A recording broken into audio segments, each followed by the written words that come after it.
Metafísica al alcance de todos. Connie Méndez. Introducción. El presente librito está escrito en lo que esta autora llama palabras de a centavo, o sea, en los términos más sencillos, para que sea comprensible al que necesita conocer la verdad de Dios y que no tiene conocimientos, y para poder digerir los textos de psicología y metafísica, tal como están escritos en castellano. Cada vez que oímos o leemos algo nuevo, desconocido para nosotros, se despiertan células que estaban dormidas en nuestro cerebro. La segunda vez que tropezamos con aquella idea nueva la comprendemos un poquito mejor. Las células despiertas comienzan a trabajar la idea, y al poco tiempo se hace la luz en nuestra mente, o sea, que aceptamos la idea, la adoptamos y la ponemos en práctica automáticamente. Así es como vamos despertando. No es necesario hacer esfuerzos sobrehumanos para que entren las cosas en la cabeza. Es un proceso natural, eso sí, hay que poner de nuestra parte la buena voluntad de leer y volver a leer hasta que sentimos que lo aprendido es automático. Eso es todo. Lleva contigo, en tu cartera o tu bolsillo, un ejemplar de este librito. Pon otro en tu mesita de noche. Reléelos a menudo, sobre todo cada vez que se te presente un problema, cada vez que te enfrentes a una situación angustiosa o molesta, no importa cuál sea. Te va a ocurrir algo asombroso, y es que el librito se abrirá en la página que te conviene consultar, y pensarás, parece que esto fue escrito para mí.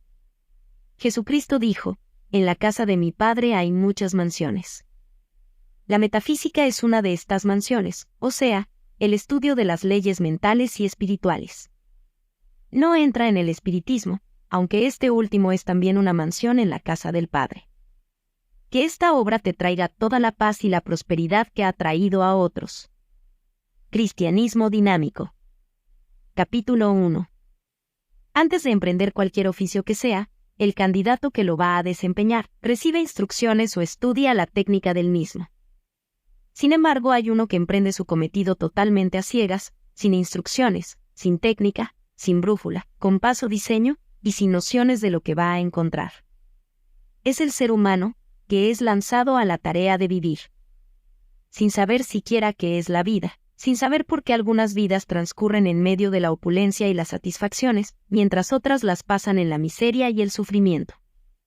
Unas se inician con todas las ventajas que pueda idear el afecto, y sin embargo, las persigue un atajo de calamidades, y el ser humano se debate en conjeturas, todas erradas, y llega el día de su muerte sin que él haya adivinado, siquiera, la verdad respecto a todo esto. Aprende la gran verdad, lo que tú piensas se manifiesta. Los pensamientos son cosas. Es tu actitud la que determina todo lo que te sucede. Tu propio concepto es lo que tú ves, no solamente en tu cuerpo y en tu carácter, sino en lo exterior, en tus condiciones de vida, en lo material, sí, tal como lo oyes. Los pensamientos son cosas. Si tú tienes costumbre de pensar que eres de constitución saludable, hagas lo que hagas, siempre serás saludable. Pero cuando cambias tu manera de pensar, te dejas infundir por el temor de las enfermedades y comienzas a enfermarte. Pierdes la salud. Si naciste en la riqueza, es posible que siempre seas rico, a menos que alguien te convenza de que existe el destino y comiences a creer que el tuyo puede cambiar de acuerdo con los golpes y reveses, porque así lo estás creyendo. Tu vida, lo que te ocurre, obedece a tus creencias y a lo que expreses en palabras.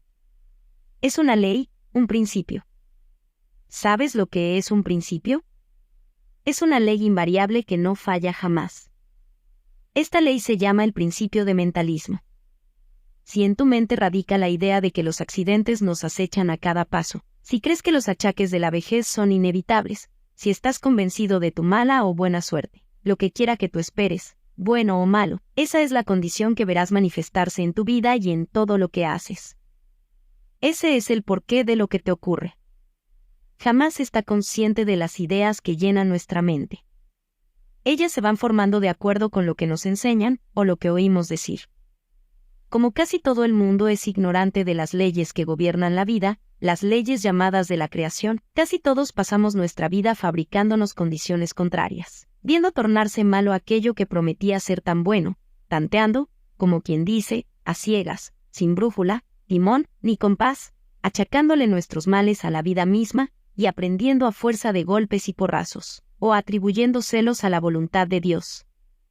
Con lo que hasta aquí has leído, te habrás dado cuenta que el ser humano no es lo que te han hecho creer, o sea, un corcho en medio de una tempestad, batido aquí y allá según las olas. Nada de eso. Su vida, su mundo, sus circunstancias, todo lo que él es, todo lo que le ocurre son creaciones de él mismo y de nadie más. Él es el rey de su imperio y si su opinión es, precisamente, que él no es sino un corcho en medio de una tempestad, pues así será. Él lo ha creído y permitido. Nacer con libre albedrío significa haber sido creado con el derecho individual de escoger. ¿Escoger qué? El pensar negativa o positivamente. Pesimista u optimista. Pensando lo feo y lo malo, que produce lo feo y lo malo, o pensando lo bueno y bello, que produce lo bueno y bello en lo exterior o interior. La metafísica siempre ha enseñado que lo que pensamos a menudo pasa al subconsciente y se establece allí, actuando como reflejo. La psicología moderna, al fin, lo ha descubierto. Cuando el ser humano se ve envuelto en los efectos de su ignorancia, o sea que se ha producido él mismo una calamidad, se vuelve hacia Dios y le suplica que lo libere del sufrimiento. El hombre ve que Dios le atiende a veces, y que otras veces, inexplicablemente, no atiende. En este último caso es cuando sus familiares lo consuelan diciéndole que hay que resignarse ante la voluntad de Dios. Es decir, que todos dan por sentado que la voluntad del Creador es mala. Pero al mismo tiempo, la religión enseña que Dios es nuestro Padre. Un Padre de todo amor, bondad, misericordia. Todo sabiduría y eterno. ¿Estás viendo cómo no concuerdan estas dos teorías? ¿Te parece sentido común que un Padre todo amor, e infinitamente sabio, pueda sentir y expresar mala voluntad hacia sus hijos? Nosotros, padres y madres mortales, no seríamos jamás capaces de atribular a ningún hijo con los crímenes que le atribuimos a Dios. Nosotros no seríamos capaces de condenar a fuego eterno a una criatura nuestra, por una falta natural de su condición mortal, y consideramos que Dios sí es capaz. Es decir, que sin que nos demos cuenta de ello, le estamos atribuyendo a Dios una naturaleza de magnate caprichoso, vengativo, lleno de mala voluntad, pendiente de nuestra menor infracción para aplicarnos castigos fuera de toda proporción. Es natural pensar así cuando nacimos, vivimos ignorando las reglas y las leyes básicas de la vida. Ya dijimos la razón de nuestras calamidades. Las producimos con el pensamiento. En esto es que somos imagen y semejanza del Creador, somos creadores. Los creadores, cada cual, de su propia manifestación. Ahora, ¿por qué es que Dios parece atender a veces, y otras no? La oración es el pensamiento más puro y más alto que se puede pensar. Es polarizar la mente en el grado más altamente positivo. Son vibraciones de luz que lanzamos cuando oramos, o sea, cuando pensamos en Dios. Esas vibraciones tienen que transformar instantáneamente, en perfecto y bello, todas las condiciones oscuras que nos rodean, como cuando se lleva una lámpara a una habitación que está en las tinieblas. Siempre que el que esté orando piense y crea que ese Dios a quien le pide es un Padre amoroso, que desea dar todo lo bueno a su Hijo. En ese caso, Dios siempre atiende. Pero como, por lo general, la humanidad tiene la costumbre de pedir así, ay, Papá Dios, sácame de este apuro, que yo sé que vas a pensar que no me conviene porque tú quieres imponerme esta prueba. En otras palabras, ya negó toda posibilidad de recibirlo. Tiene más fe en ese Dios que nos enseñaron, caprichoso, vengativo, lleno de mala voluntad, que no está sino atisbando a que cometamos la primera infracción para aplicarnos castigos de una crueldad satánica, pues el que así pide no recibe sino de acuerdo con su propia imagen de Dios. Es tan sencillo como te lo digo. Ahora no vuelvas a olvidar jamás que la voluntad de Dios para ti es el bien, la salud, la paz, la felicidad, el bienestar y todo lo bueno que Él ha creado. No vuelvas a olvidar jamás que Dios no es ni el juez, ni el policía, ni el verdugo, ni el tirano que te han hecho creer. La verdad es que Él ha creado 7 leyes. Son 7 principios que funcionan en todo y siempre. No descansan un solo minuto. Se encargan de mantener el orden y la armonía en toda la creación. No se necesitan policías en el espíritu. aquel que no marcha con la ley se castiga él mismo.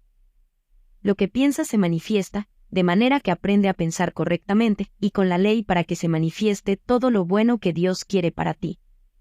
San Pablo dijo que Dios está más cerca de nosotros que nuestros pies y nuestras manos, más aún que nuestra respiración, de manera que no hay que pedirle a gritos que nos oiga. Basta con pensar en Él para que ya comience a componerse lo que parece estar descompuesto. Él nos creó, Él nos conoce mejor de lo que nos podemos conocer nosotros. Él sabe por qué actuamos de esta o aquella manera, y no espera que nos comportemos como santos, cuando apenas estamos aprendiendo a caminar en esta vida espiritual. Voy a rogarte que no creas nada de lo que te estoy diciendo sin primero comprobarlo. Es tu derecho divino y soberano. No hagas lo que has hecho hasta ahora, aceptar todo lo que oyes, y todo lo que ves sin darte la oportunidad de juzgar entre el bien y el mal. Capítulo 2. La mecánica del pensamiento. Todo el día y toda la noche estamos pensando infinidad de cosas distintas. Pasa por nuestra mente una especie de película cinematográfica constante, aunque discontinua. Entre tantas ideas diferentes, nos detenemos a contemplar, examinar o estudiar a algunas más que otras. ¿Por qué? Porque nos han estimulado el sentimiento. Nos han producido un sentimiento de temor o de antipatía, de simpatía o de lástima, un sentimiento de agrado o de desagrado, no importa. El hecho es que por aquel sentimiento, la idea nos interesa, la repasamos más tarde, tal vez la comentamos con alguien. Esto es meditar, y lo que así se medita pasa al subconsciente y se graba allí. Una vez que se graba una idea en el subconsciente se convierte en un reflejo. Tú sabes que cuando el médico te da un golpecito en la rodilla, tu pierna da un salto. ¿Te han tocado un punto sensible y has reaccionado, no? En esa misma forma, cada vez que ocurre en tu vida algo referente a una de las ideas que están grabadas en tu subconsciente, el reflejo reacciona en la forma exacta en que fue grabado. Tú adoptas una actitud de acuerdo con el sentimiento original que sentiste cuando primero pensaste en aquella idea. Los metafísicos llamamos a esto un concepto, o sea, una creencia, una convicción. El subconsciente no discierne. No decide nada, no opina ni piensa por sí solo. No tiene poder para protestar, no tiene voluntad propia. Esas no son sus funciones. Su única función es la de reaccionar poniendo a la orden el reflejo que se le ha dado. Él es, en este sentido, un maravilloso archivador, secretario, bibliotecario automático que ni descansa ni falla jamás. Tampoco tiene sentido del humor. No sabe cuando una orden ha sido dada en broma o en serio. De manera que si tu nariz es un tanto abultada, y si tú, por hacer reír a los demás, adoptas el chiste de llamarla mi nariz de papa rellena, por ejemplo, como el subconsciente es un servidor exacto, no tiene sentido del humor y solo sabe obedecer incondicionalmente, tratará por todos los medios de cumplir la orden que le han dado en tus palabras y tu sentir. Y verás a tu nariz parecerse más y más a una papa rellena. La palabra metafísica quiere decir más allá de lo físico, o sea, la ciencia que estudia y trata de todo lo que está invisible a los sentidos físicos. Te da la razón de ser todo lo que no comprendemos, de todo lo misterioso, de todo lo que no tiene una explicación evidente, y es exacta, como comprobarás a medida que leas este libro. Ahora verás, ¿recordarás tú la primera vez que oíste mencionar la palabra catarro? No lo recuerdas, ¿verdad? Eras muy pequeñito. La palabra la dijeron tus mayores. Te enseñaron a temerla. A fuerza de repetirla te instruyeron a comprenderla, te dijeron que no te mojaras los pies, que no te pusieras en una corriente de aire, que no te acercaras a alguien porque tenía catarro y se contagiaba. Todo lo cual se fue grabando en tu subconsciente y formando allí un reflejo. No tuviste jamás que recordar las advertencias de tus mayores. El daño estaba hecho. De allí en adelante, tu subconsciente te ha brindado un catarro, el mejor que te pueda obsequiar, cada vez que te has colocado en una corriente de aire, cada vez que se te han mojado los pies, cada vez que te acercas a un acatarrado y cada vez que tú oyes decir que anda por allí una epidemia de gripe o de catarro. Por culpa de tus mayores, por lo que has escuchado decir a los demás, por lo que has leído en los periódicos y en los anuncios, en la radio y televisión, y sobre todo porque ignoras la verdad metafísica de la vida, has aceptado estas ideas erróneas y se convirtieron en reflejos que actúan sin premeditación tuya, automáticamente, y que son causa de todos los males que te aquejan en el cuadro de tu vida. Tienes un cargamento voluminoso de ideas ajenas, que afectan a todos los departamentos de tu vida, tu cuerpo, tu alma y tu mente. Advierte que si no lo hubieras aceptado, si por el derecho que te da tu libre albedrío de escoger, aceptar y rechazar, no hubieras aceptado lo negativo, no hay germen ni virus ni poder en el mundo que hubiera podido atacar, ni convencer a tu subconsciente para que actuara de ninguna otra forma que aquella que tú le diste. Tu voluntad, negativa o positiva, es el imán que atrae hacia ti los gérmenes, las circunstancias adversas o las buenas. Como ya hemos dicho, tu actitud negativa o positiva ante los hechos determina los efectos para ti. Capítulo 3. La fórmula infalible. Quedamos en que cada mente humana contiene una acumulación de opiniones, convicciones o conceptos errados, contrarios a la verdad y en conflicto con los principios básicos de la creación, y que están perennemente manifestando, en las condiciones exteriores, todas esas calamidades y sufrimientos que aquejan al ser humano y el mundo en general, enfermedades, accidentes, dolencias, pleitos, desarmonías, escasez, fracasos y hasta la muerte. Felizmente, nada de eso se ajusta a la verdad del ser. Existe la manera de borrar todas esas creencias falsas y de sustituirlas por correctas, que no solamente produzcan condiciones y circunstancias positivas, buenas, felices, correctas, sino que, una vez corregido el error y establecida la verdad en el subconsciente, nunca más podrán volver a suceder cosas negativas en nuestras vidas. La orden ha sido cambiada. El imán ha cambiado de polo. Es imposible atraer algo que no encuentre ya su correspondencia en nosotros.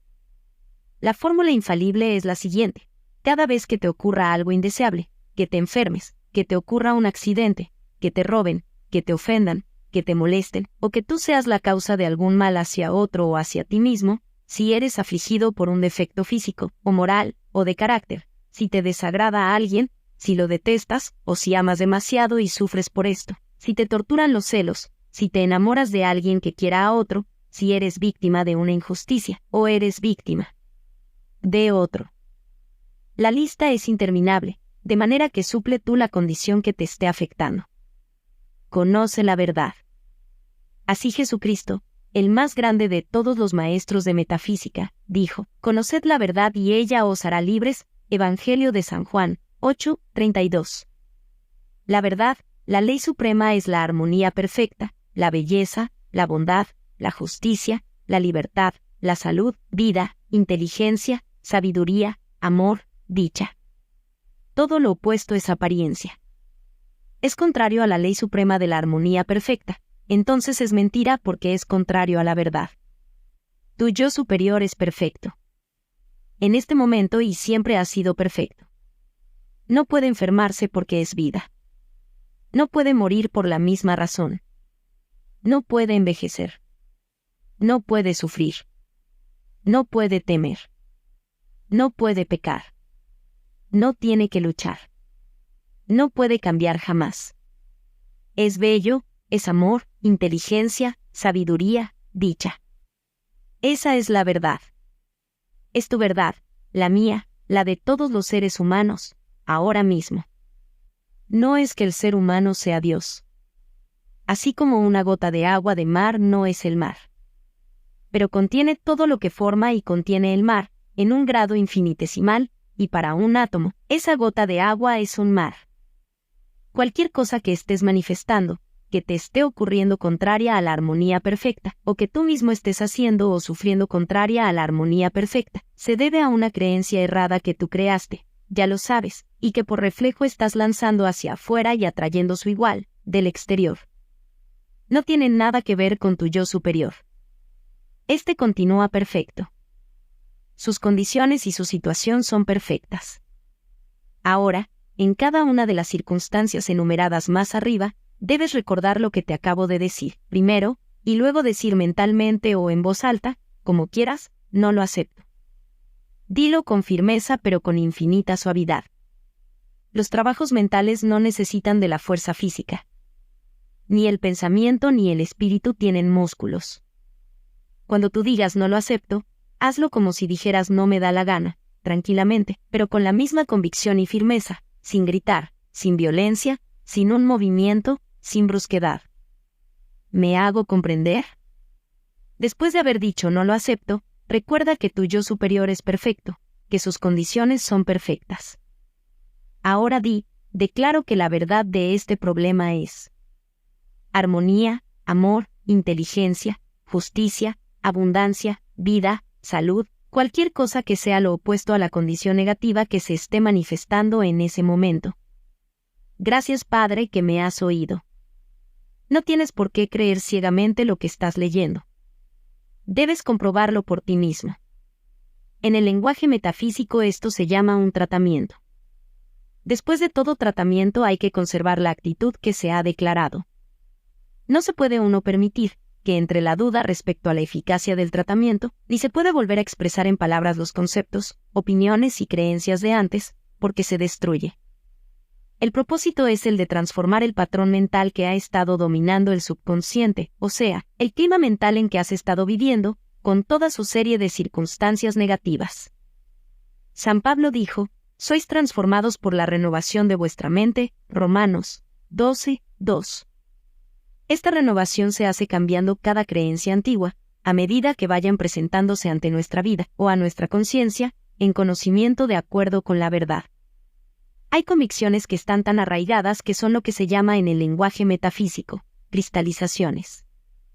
Estas requieren más trabajos que otras. Pero cada negación y afirmación que se haga respecto a estas cristalizaciones, va borrando el diseño original, hasta que desaparece totalmente y no queda sino la verdad. Verás los milagros que ocurren en tu vida, en tu ambiente y en tus condiciones. Tú no tienes defectos sino apariencia de defectos. Lo que ves como defectos morales o físicos son transitorios porque al conocer la verdad, de tu yo verdadero, tu Cristo, tu ser superior es perfecto Hijo de Dios, hecho a semejanza del Padre, comienzan a borrarse las imperfecciones que tú estás presentándole al mundo. Es un hecho constatable. Todo estudiante de metafísica cristiana te puede corroborar lo que acabo de decirte. Esta es la gran verdad. No la olvides jamás. Comienza ahora mismo a practicarla. Mientras más se practica, más se realiza, más se adelanta y más feliz te sentirás. Acuérdate. Tú eres único, como tus huellas digitales. Fuiste creado por un diseño único, para un propósito especial que no puede cumplir nadie más que tú. Has tardado 14.000 años para evolucionar al día de hoy. Las expresiones de Dios son infinitas. Tú y yo somos solo dos de esas infinitas expresiones. Tu Cristo es un ser inteligente que te ama con delirio y que lleva siglos esperando que lo reconozcas. Llegó el momento. Háblale, y espera sus respuestas. Es el guía y maestro único para ti. Cuando tú llegues a comprender, aceptar y realizar esta verdad, será el nacimiento de Cristo para ti. Es lo que está profetizado para esta era. Es el Mesías. No es que Jesús vuelve a nacer ahora. Es que cada uno va a encontrar el Cristo en su conciencia y en su corazón, tal como le ocurrió a Jesús. Por eso lo llamaron Jesucristo. Capítulo 4. El decreto. Cada palabra que se pronuncia es un decreto que se manifiesta en lo exterior. La palabra es el pensamiento hablado. Jesús dijo dos cosas que no han sido tomadas en serio. Por tus palabras serás condenado y por tus palabras serás justificado. Esto no significa que los demás nos juzgarán por lo que decimos, aunque esto también es verdad. Como habrás visto ya, el maestro enseñaba metafísica, solo que la raza no estaba aún lo suficientemente madura para entenderla. En varias ocasiones lo advirtió, diciendo que tenía aún muchas otras cosas que decir, pero que no podrían ser comprendidas. En otras ocasiones dijo que aquel que tuviera oídos para oír que escuchara. La segunda referencia que hizo al poder de la palabra fue, no es lo que entra por su boca lo que contamina al hombre, sino lo que de su boca sale, porque lo que de la boca sale, del corazón procede. Más claro no se puede expresar. Te propongo que pongas atención a todo lo que decretas en un solo día. Vamos a recordártelo. Los negocios están malísimos. Las cosas andan muy malas. La juventud está perdida. El tráfico está imposible. El servicio está insoportable. No se consigue servicio. No dejes eso ahí porque te lo van a robar. Los ladrones están asaltando en todas las esquinas. Tengo miedo de salir. Mira que te vas a caer. Cuidado que te matas. Te va a pisar un carro. Vas a romper eso. Tengo muy mala suerte. No puedo comer eso, me hace daño. Mi mala memoria. Mi alergia. Mi dolor de cabeza. Mi reumatismo. Mi mala digestión. Ese es un bandido. Esa es una desgraciada. Tenía que ser, cuando no. No te sorprendas ni te quejes si al expresarlo lo ves ocurrir. Lo has decretado. Has dado una orden que tiene que ser cumplida. Ahora recuerda y no olvides jamás, cada palabra que pronuncias es un decreto. Positivo o negativo. Si es positivo se te manifiesta en bien. Si es negativo se te manifiesta en mal. Si es contra el prójimo es lo mismo que si lo estuvieras decretando contra ti. Se te devuelve. Si es bondadoso y comprensivo hacia el prójimo, recibirás bondad y comprensión de los demás hacia ti. Y cuando te suceda algo molesto, negativo, desagradable, no digas, pero si yo no estaba pensando ni temiendo que me fuera a suceder esto. Ten la sinceridad y la humildad de tratar de recordar en cuáles términos te expresaste de algún prójimo.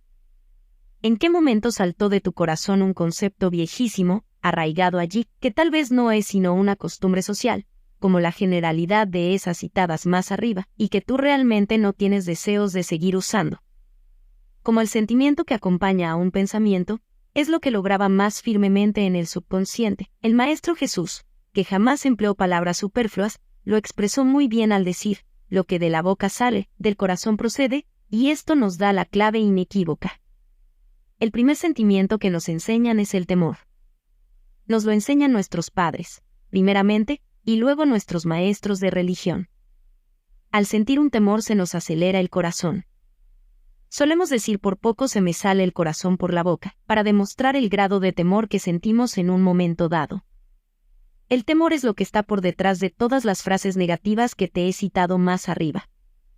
San Pablo dijo, somos transformados por la renovación de nuestras mentes. Cada vez que te encuentres diciendo una frase negativa, sabrás qué clase de concepto errado tienes arraigado en el subconsciente, sabrás a qué clase de sentimiento obedece, temor o desamor, atájalo, bórralo negándolo por mentiroso y afirma la verdad, si no quieres continuar manifestándolo en tu exterior. Al poco tiempo de esta práctica notarás que tu hablar es otro. Que tu modo de pensar es otro. Tú y tu vida se estarán transformando por la renovación de tu mente. Cuando estés en reunión de otras personas, te darás cuenta de la clase de conceptos que poseen y los constatarás en todo lo que les ocurre. Siempre que escuches conversaciones negativas no afirmes nada de lo que expresen. Piensa no lo acepto ni para mí ni para ellos. No tienes que decírselo a ellos. Es mejor no divulgar la verdad que estás aprendiendo, no porque haya que ocultarlo, sino porque hay una máxima ocultista que dice, cuando el discípulo está preparado aparece el maestro. Por ley de atracción, todo el que está preparado para subir de grado es automáticamente acercado al que lo pueda adelantar, de manera que no trates de hacer labor de catequista. No obligues a nadie a recibir lecciones sobre la verdad, porque te puedes encontrar que aquellos que tú creías más dispuestos, son los que menos simpatizan con ella. A esto se refería Jesús cuando dijo, no deis lo santo a los perros, ni echéis vuestras perlas delante de los cerdos, no sea que los pisoteen, y se vuelvan y os despedacen. Capítulo 5. ¿La fe mueve montañas? ¿Por qué y cómo? Todo el mundo conoce el dicho y lo repite a menudo. Lo repite como un loro, pues no sabe en realidad lo que significa, ni por qué ni cómo es, que la fe mueve montañas. Pocos saben que el temor también mueve montañas. El temor y la fe son una misma fuerza. El temor es negativo y la fe es positiva. El temor es fe en el mal. O sea, la convicción de que va a ocurrir algo malo. La fe es la convicción de que lo que va a ocurrir es bueno, o que va a terminar bien. El temor y la fe son las dos caras de una misma moneda. Fíjate bien. Jamás temes que te vaya a suceder algo bueno. Ni tampoco dices que tienes fe en que te va a ocurrir algo malo. La fe siempre se asocia a algo que deseamos, y no creo que tú desees el mal para ti. A este le temes, ¿no es así? Todo lo que tú temes lo atraes y te ocurre. Ahora que, cuando te ocurre, generalmente dices con aire triunfante, yo lo sabía. Lo presentí, y sales corriendo a contarlo y repetirlo para lucir tus dotes de clarividente. Y lo que en realidad ha sucedido es que lo pensaste con temor. ¿Lo presentiste? Claro que lo presentiste. Tú mismo lo estás diciendo. Ya sabes que todo lo que se piensa sintiendo al mismo tiempo una emoción, es lo que se manifiesta o se atrae. Tú lo anticipaste y lo esperaste. Anticipar y esperar es fe. Fíjate que todo lo que tú esperas con fe viene, te sucede. Entonces, si sabes que esto es así, ¿qué te impide usar la fe para todo lo que tú desees? Amor, dinero, salud. Es una ley natural.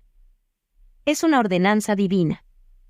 El Cristo lo enseñó con las siguientes palabras, que tú conoces, todo lo que pidiereis en oración, creyendo, lo recibiréis. Está en el capítulo número 21, versículo 22 de San Mateo.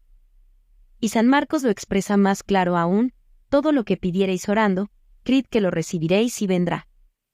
San Pablo lo dice en palabras que no tienen otra interpretación, la fe es la certeza de lo que se espera, la convicción de lo que se ve. Más arriba te dije que la fe es la convicción del bien. Ahora te diré que la convicción viene por el conocimiento. Supongamos que tú vives en una provincia y que jamás has ido a la capital. Quieres ir a la capital y tomas el tren, el auto o el avión. Sabes dónde queda la capital y cómo dirigirte a ella. Un día te diriges hacia la capital y utilizas la forma de transporte que mejor te convenga, pero por el camino no vas temiendo desviarte hacia la luna, ¿no? Si fueras un salvaje podrías estar temblando de pavor por desconocer totalmente lo que está pasando. Pero siendo una persona civilizada, vas tranquilo, sabiendo que a tal o cual hora llegarás a la capital. ¿Qué es lo que te da esta fe? El conocimiento. La ignorancia de los principios de la creación es lo que hace que el mundo tema al mal, y no sepa emplear la fe, ni siquiera lo que ella es. La fe es convicción, seguridad, pero estas tienen que estar basadas en el conocimiento de algo. Conoces que existe la capital y vas hacia ella. Por eso sabes que no irás a parar a la luna. Ahora sabes que cuando deseas algo, si temes no obtenerlo, no lo obtendrás. Si lo niegas antes de recibirlo, como en el ejemplo dado ya de la oración, que dirige a Dios la generalidad de los humanos, Dios mío, concédeme tal cosa, aunque sé que no me lo darás porque vas a pensar que no me conviene, no lo obtendrás porque de antemano lo negaste.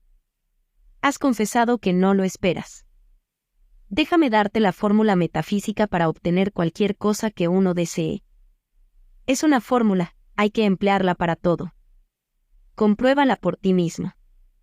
No lo creas ciegamente. Yo deseo tal cosa.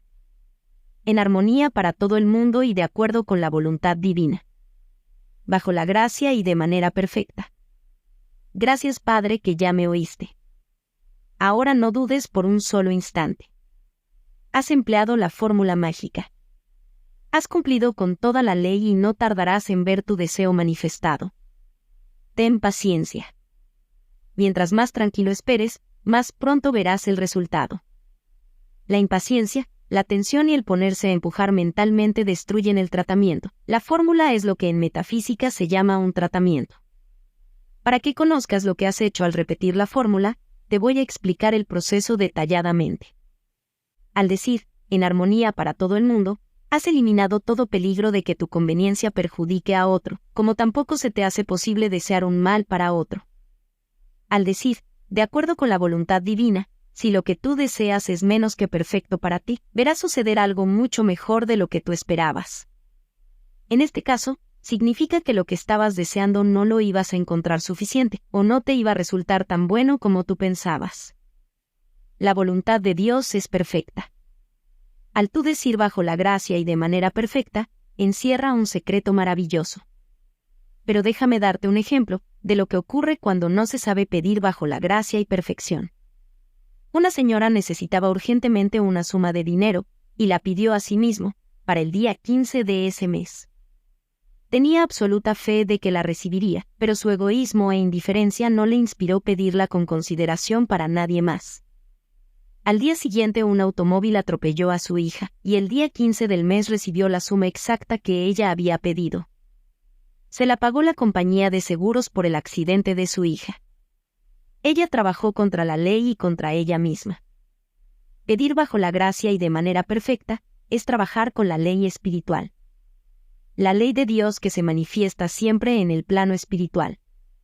Allí, en el plano espiritual, todo es perfecto, sin obstáculos, sin inconvenientes, sin tropiezos ni daños para alguno, sin luchas ni esfuerzos, suave, todo con gran amor, y esa es nuestra verdad. Esa es la verdad que al ser conocida nos hace libres.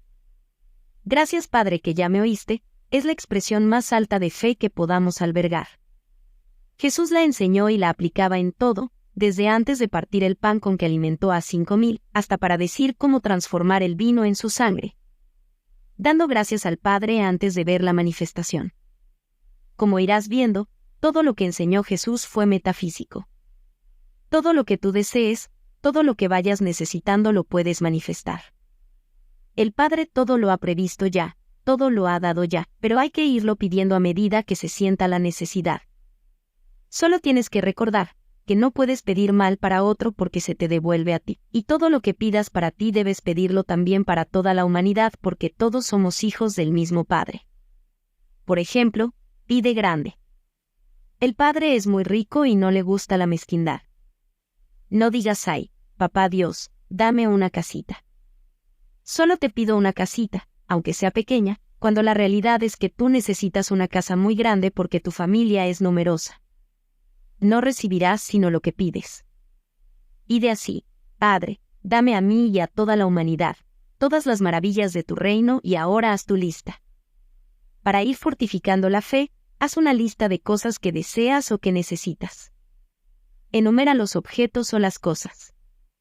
Al lado de esta lista haz otra enumerando cosas que deseas ver desaparecer, o bien en ti mismo o en lo exterior. En el mismo papel escribe la fórmula que ya te di más arriba. Ahora, lee tu papel todas las noches. No debes sentir la menor duda. Da las gracias de nuevo cuantas veces pienses en lo que has escrito. A medida que veas que se te van realizando las cosas enumeradas, ve tachándolas. Y al final, cuando las veas todas realizadas, no vayas a ser tan mal agradecido de pensar, tal vez se me iban a dar de todas maneras, porque es mentira. Se te dieron porque las pediste correctamente. Lo exterior se acomodó para dejártelas pasar. Como ya estás muy habituado a sentir temor por una variedad de razones, cada vez que te encuentres atacado por un temor, repite la fórmula siguiente, que te irá borrando el reflejo que tienes grabado en el subconsciente: yo no tengo miedo. No quiero el temor. Dios es amor y en toda la creación no hay nada a qué temer. Yo tengo fe. Quiero sentir fe. Un gran maestro decía: lo único que se debe temer es al temor. La fórmula la debes repetir aún cuando estés temblando de terror. En ese momento, con mayor razón. Solamente el deseo de no temer y el deseo de tener fe bastan para cancelar todos los efectos del temor y para situarnos en el polo positivo de la fe. Supongo que ya conoces el principio psicológico que dice que cuando se borra una costumbre hay que sustituirla por otra. Cada vez que se niega o se rechaza una idea cristalizada en el subconsciente, se borra un poquito. El pequeño vacío que así se hace, hay que llenarlo inmediatamente con una idea contraria. Si no, el vacío atraerá ideas de la misma clase, y que siempre están suspendidas en la atmósfera pensadas por otros. Poco a poco irás viendo que tus temores desaparecen, si es que tienes la voluntad de ser constante, repitiendo la fórmula en todas las circunstancias que se vayan presentando. Poco a poco irás viendo que únicamente te sucederán las cosas como tú las deseas. Por sus frutos los conoceréis, dijo Jesús. Este gran instrumento, el poder del decreto, se presenta a nuestra atención en aquella extraordinaria historia de la creación que encontramos en los 2 primeros capítulos del Génesis en la Biblia. Yo sugiero que tomes tiempo ahora para leer este maravilloso relato. Mientras lees te darás cuenta que el hombre, esto quiere decir tú y yo, no fue creado para ser la pieza de juego de las circunstancias, la víctima de las condiciones, o un títere movido de un lado para otro por poderes fuera de su dominio. En lugar de esto encontramos que el hombre ocupa el pináculo de la creación, que, lejos de ser lo más insignificante del universo es, por la misma naturaleza de los poderes que le ha dado su Creador, la suprema autoridad designada por Dios para regir la tierra y toda cosa creada. El hombre está dotado de los poderes mismos del Creador porque es, hecho a su imagen y según su semejanza. El hombre es el instrumento por medio del cual la sabiduría, el amor, la vida y el poder del Creador Espíritu se expresa en plenitud. Dios situó al hombre en un universo respondedor y obediente, incluyendo su cuerpo, sus asuntos, su ambiente, y que no tiene otra alternativa que llevar a efecto los edictos o decretos de su suprema autoridad. El poder de decretar es absoluto en el hombre, el dominio que Dios le dio, irrevocable, y aunque la naturaleza básica del universo es buena en la evaluación del Creador, puede aparecer ante el hombre solamente como Él decreta que aparezca. Vemos que mientras el hombre fue obediente a su Creador, mantuvo su poder de pensar y hacer decretos a tono con el espíritu del bien que es la estructura de la creación, vivió en un universo de bien, un jardín del Edén. Pero cuando el hombre cayó, al comer del árbol del conocimiento y usar sus poderes en el bien y en el mal, lo que como agente libre podía hacer, inmediatamente encontró sudor y cardos mezclados con su pan de cada día. Desde la caída, el hombre se ha atareado declarando su mundo bueno o malo, y sus experiencias han sido de acuerdo con sus decretos. Esto demuestra evidentemente cómo responde el universo, y cuán completos y de largo alcance son el dominio y la autoridad del hombre. Capítulo 6. Amor. Solo te falta este capítulo para terminar de conocer el primer principio de la creación, el principio de mentalismo cuyo lema es, todo es mente. Jesucristo dijo sois dioses. Evangelio de San Juan, capítulo 10-34. Así como la creación, toda ella, fue un pensamiento manifestado, así el hombre, que es un Dios en potencia, crea con el pensamiento todo lo que él ve manifestado a igualdad y semejanza de su Creador. Esto ya lo aprendiste. También has aprendido la mecánica de esta creación mental, el carácter, positivo o negativo, de lo creado, la fuerza, fe o temor, que determina el carácter, la manera de cambiar el aspecto exterior de lo que hayas creado negando y afirmando, el poder de la palabra, que es el pensamiento hablado, y que por lo tanto confirma las órdenes que has dado con tus pensamientos, y finalmente la fórmula infalible para crear, manifestar y obtener lo mejor, lo más alto, lo perfecto, conociendo la verdad. En acatamiento a la ordenanza del Maestro Jesús. Sabes que esta verdad es que fuimos creados perfectos por un Creador perfecto, con la esencia perfecta de Él mismo, con libre albedrío para crear de manera positiva o negativa, por lo tanto el mal no es una creación de Dios.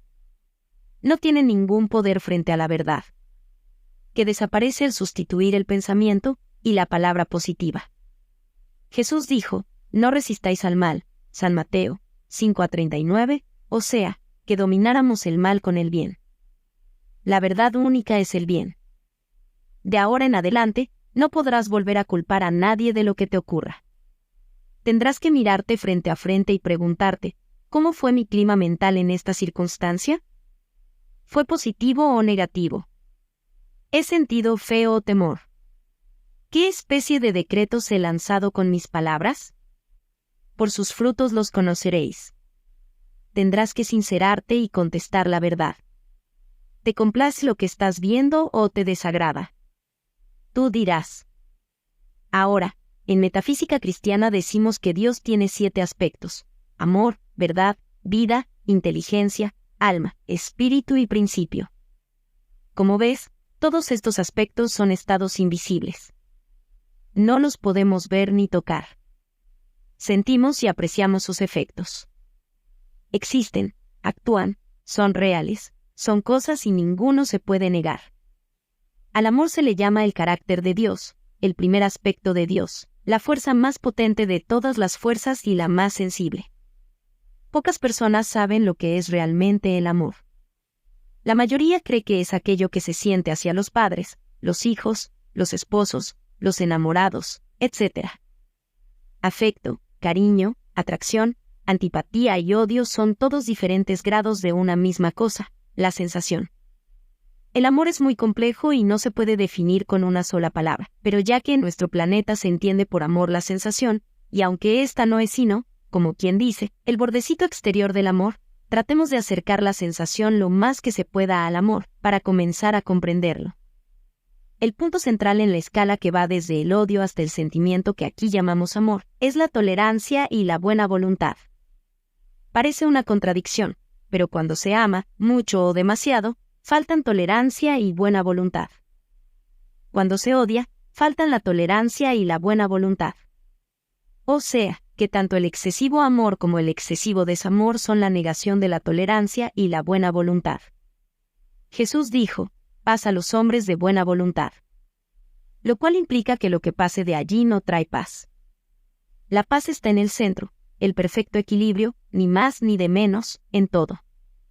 Todos los excesos, aun el exceso de bien, exceso de dinero, de amor, de caridad, de oración, de sacrificio, desequilibran el peso de la balanza, llevan más hacia uno de los lados, y quitan la paz. Cuando en el Génesis se dice, de todos los frutos del paraíso podéis comer, salvo del fruto del árbol de la ciencia del bien y del mal, se refiere a eso precisamente. El tronco de árbol simboliza el centro, el equilibrio. Las ramas parten de ese centro, desprendiéndose hacia todos lados produciendo frutos.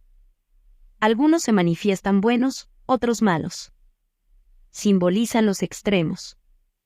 Verás pues que el fruto prohibido, que tanta tribulación ha causado en el mundo, no es otra cosa que los extremos. El exceso en todos los aspectos, pues Dios, que todo lo creó, declaró a toda su obra buena, léelo en Génesis, y solo menciona la palabra mal con respecto al exceso. Un paréntesis para recomendarte que leas y medites el capítulo de Eclesiastés que comienza, todo tiene su tiempo. La Biblia. Todo tiene su tiempo, y todo lo que se quiere debajo del cielo tiene su hora. Tiempo de nacer, y tiempo de morir, tiempo de plantar, y tiempo de arrancar lo plantado, tiempo de matar, y tiempo de curar, tiempo de destruir, y tiempo de edificar, tiempo de llorar, y tiempo de reír, tiempo de endechar, y tiempo de bailar, tiempo de esparcir piedras, y tiempo de juntar piedras, tiempo de abrazar, y tiempo de abstenerse de abrazar, tiempo de buscar, y tiempo de perder, tiempo de guardar, y tiempo de desechar, tiempo de romper, y tiempo de coser, tiempo de callar, y tiempo de hablar, tiempo de amar, y tiempo de aborrecer, tiempo de guerra, y tiempo de paz. ¿Qué provecho tiene el que trabaja de aquello en que se afana? Yo he visto el trabajo que Dios ha dado a los hijos de los hombres para que se ocupen en él. Todo lo hizo hermoso en su tiempo, y ha puesto eternidad en el corazón de ellos, sin que alcance el hombre a entender la obra que ha hecho Dios, desde el principio hasta el fin. Yo he conocido que no hay para ellos cosa mejor que alegrarse, y hacer el bien en su vida, y también que es don de Dios que todo hombre coma y beba, y goce el bien de toda su labor. He entendido que todo lo que Dios hace será perpetuo, sobre aquello no se añadirá, ni de ello se disminuirá, y lo hace Dios, para que delante de él teman los hombres. Aquello que fue, ya es, y lo que ha de ser, fue ya, y Dios restaura lo que pasó. Volvamos al amor. Aquellas madres que dicen amar tanto a sus hijos que no les permiten separarse del nido, ni casarse, ni actuar independientemente de ellas cuando ya son hombres y mujeres mayores de edad, no aman. Son egoístas y lo que sienten es deseo de posesión. Aquellas novias y esposas que sufren torturas de celos, igualmente. Esos tipos de amor no son otra cosa que exceso de sentimiento. Sobrepasan la medida y por lo tanto se van muy lejos de la tolerancia y la buena voluntad. Por lo general, el exceso de sentimiento prueba que hay falta de desarrollo de la inteligencia. Esto sin duda causará indignación en aquellas personas que se llenan la boca diciéndose muy sentimentales. A nadie le agrada que otro le descubra su falta de inteligencia, pero pueden comprobarlo. El exceso de emotividad, como todo exceso, es malo. Es prueba de que falta lo que le haga contrapeso. El exceso de calor, por ejemplo, se equilibra con igual cantidad de frío para llevarlo a ser soportable o desagradable. La inteligencia es fría. La emoción es cálida. Una gran capacidad emotiva es una cualidad magnífica y muy deseable, siempre que esté equilibrada con igual capacidad intelectual. Esto es lo que producen los grandes artistas. Pero el artista tiene su arte en que volcar toda su potencia emotiva. En cambio, la persona exageradamente emotiva y con poco desarrollo intelectual vuelca toda su pasión en los seres humanos que la rodean, pretende atarlos y que cumplan su antojo. El remedio para la excesiva emotividad es pensar y reflexionar mucho, sobre todo ponerse a meditar. Durante un rato y diariamente, en la inteligencia. Comenzando por preguntarse qué cosa es la inteligencia. Continuando por pensar en que todo contiene inteligencia en el universo, las plantas, los animales, etc. Y terminando por afirmar, yo soy inteligente, con la inteligencia de Dios mismo, ya que soy creado de la esencia misma del Creador, por la inteligencia, con la inteligencia y de la inteligencia de Dios. A los pocos días de repetir este tratamiento se notará ya un cambio en la elasticidad y la penetración mental, y con solo una semana del ejercicio, se aprecia la transformación en la forma de amar a los demás, una serenidad y una generosidad peculiar que uno nunca se hubiera creído capaz de expresar. Al mismo tiempo se nota un cambio total en los demás hacia uno mismo. Esto se debe a que somos individuos, o sea, indivisibles, y lo que afecta a uno afecta a todos. El escalón que subas tu ayuda a toda la raza. Ahora pasaremos a tratar sobre el enemigo número 1 de toda la humanidad, el resentimiento y el rencor, por no decir el odio. Casi no hay seres humanos que estén exentos de resentimientos, sin saber que esto amarga la vida entera, e influencia en mal toda manifestación y es causa de todas las decepciones que sufrimos, aun cuando se aprende a negar y afirmar, a conocer la verdad, a vigilar y corregir los pensamientos y las palabras. Un solo resentimiento, un rencor grabado en el subconsciente y en el alma actúan como una fuentecita de hiel emanando su gota de amargura, tiñéndolo todo y contrariando sorpresivamente a nuestros mayores anhelos. Nada, ni la demostración más perfecta, puede perdurar mientras exista aquel foco infeccioso malogrando nuestro propio ser. La Biblia, las iglesias, las religiones se cansan de abogar por el perdón y el amor hacia los enemigos, y todo es en vano, mientras no enseñen la forma práctica de imponernos el perdón hacia los que nos hieren. Muchos escucha decir yo perdono, pero no puedo olvidar. Mentira. Mientras uno recuerde un daño, no lo ha perdonado. Vamos a dar la fórmula infalible para perdonar y olvidar al mismo tiempo, para nuestra propia conveniencia, ya que esto nos establece en el punto central del equilibrio, el de la tolerancia, la buena voluntad y siendo este esfuerzo amor. San Juan, el apóstol del amor dice, el amor es el cumplimiento de la ley. Cumplir con la ley del amor es cumplir con todas las leyes. Es estar con Dios, es ser dichosos, satisfechos y completos en todas nuestras manifestaciones. Mi maestro decía, el hombre que ama bien es el hombre más poderoso del mundo.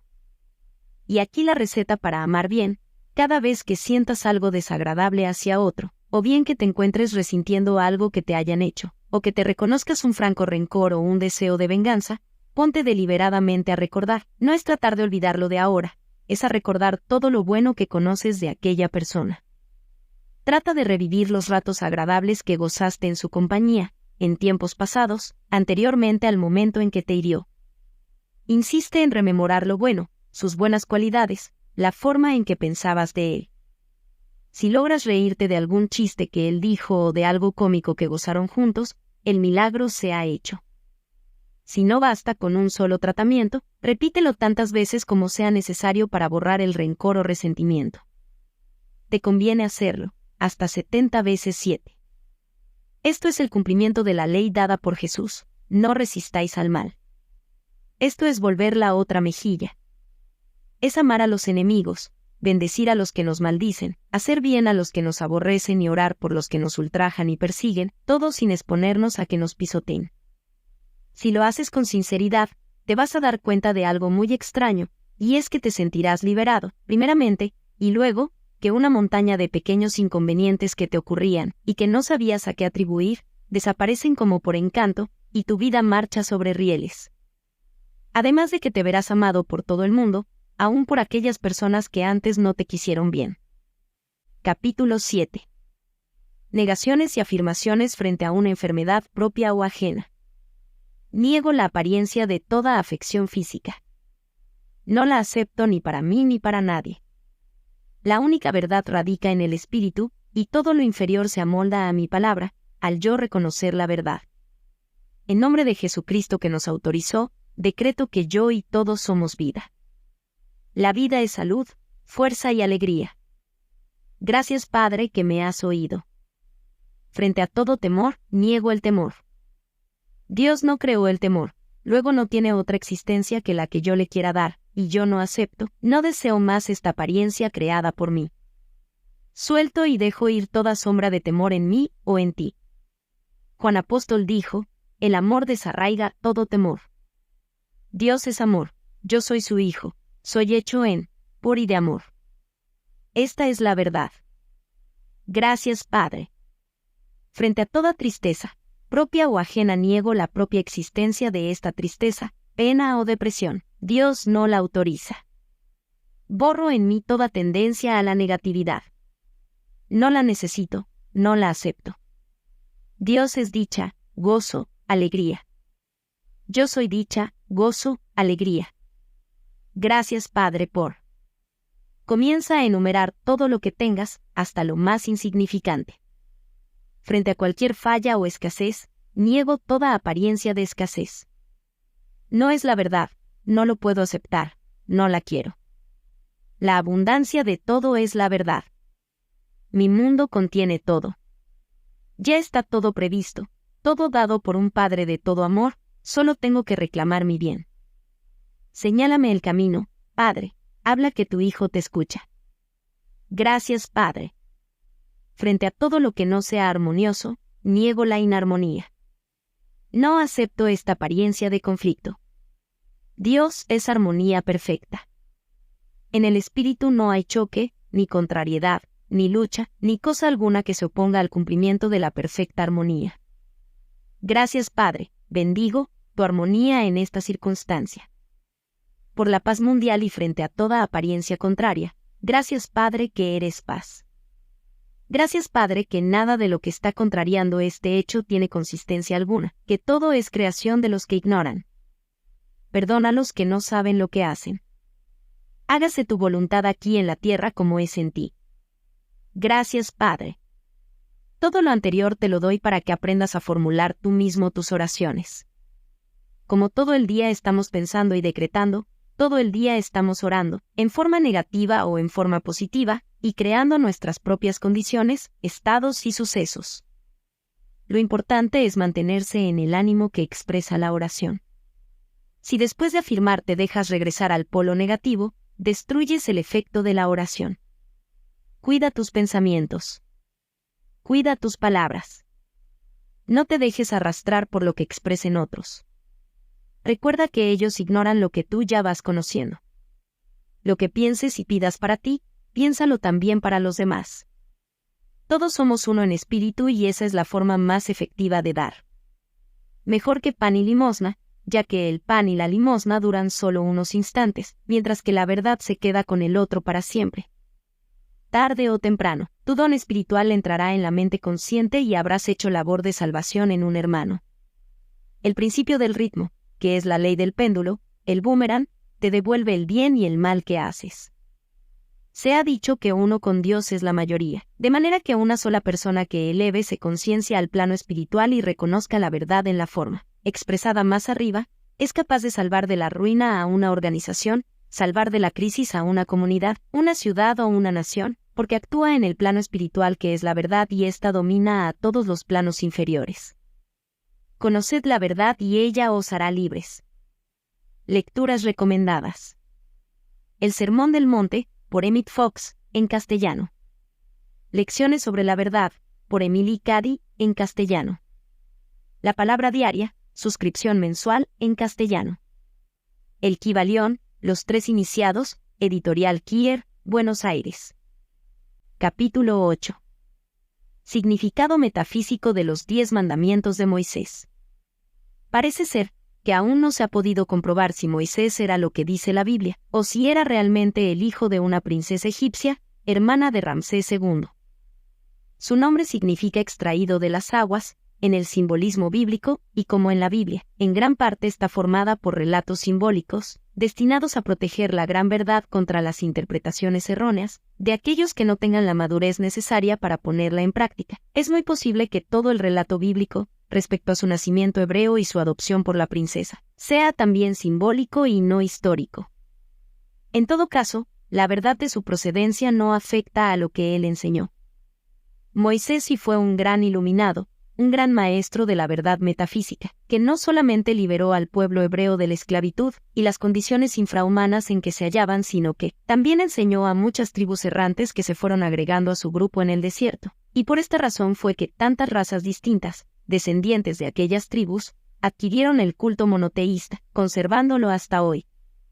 Tal mezcla de gentes, algunos totalmente primitivos, que no sabían respetar lo ajeno, que mataban a otro porque les molestaba, que dejaban perecer de hambre a los ancianos porque les representaban, cada uno, una boca más, para quienes una mujer no era sino una hembra perteneciente a todos, y otros no tan primitivos, como los judíos que habían vivido esclavos de los egipcios, pero no habían conocido otra cosa que el trabajo de sol a sol, sin tregua ni descanso, y con convivencia con los idólatras. Habían adoptado estas creencias y olvidado el culto de sus antepasados. Obligó a Moisés a formular un código de leyes, simple, escueto, al nivel mental de todos, expresadas en lenguaje casi infantil pero con castigos durísimos por cada infracción, y basadas en la amenaza y el terror, ya que esta es la única forma de domar a una bestia salvaje. Moisés había sido educado en el templo de Heliópolis, que era una gran universidad. Allí enseñaba lo que llamaban geometría en aquel entonces, y que incluía, no solamente las matemáticas, sino la metafísica, la astrología, la numerología, el significado de los números, y un simbolismo triple que usaban los de aquellos tiempos para dejar registrada su sabiduría, al servicio de las generaciones futuras, a medida que evolucionaran.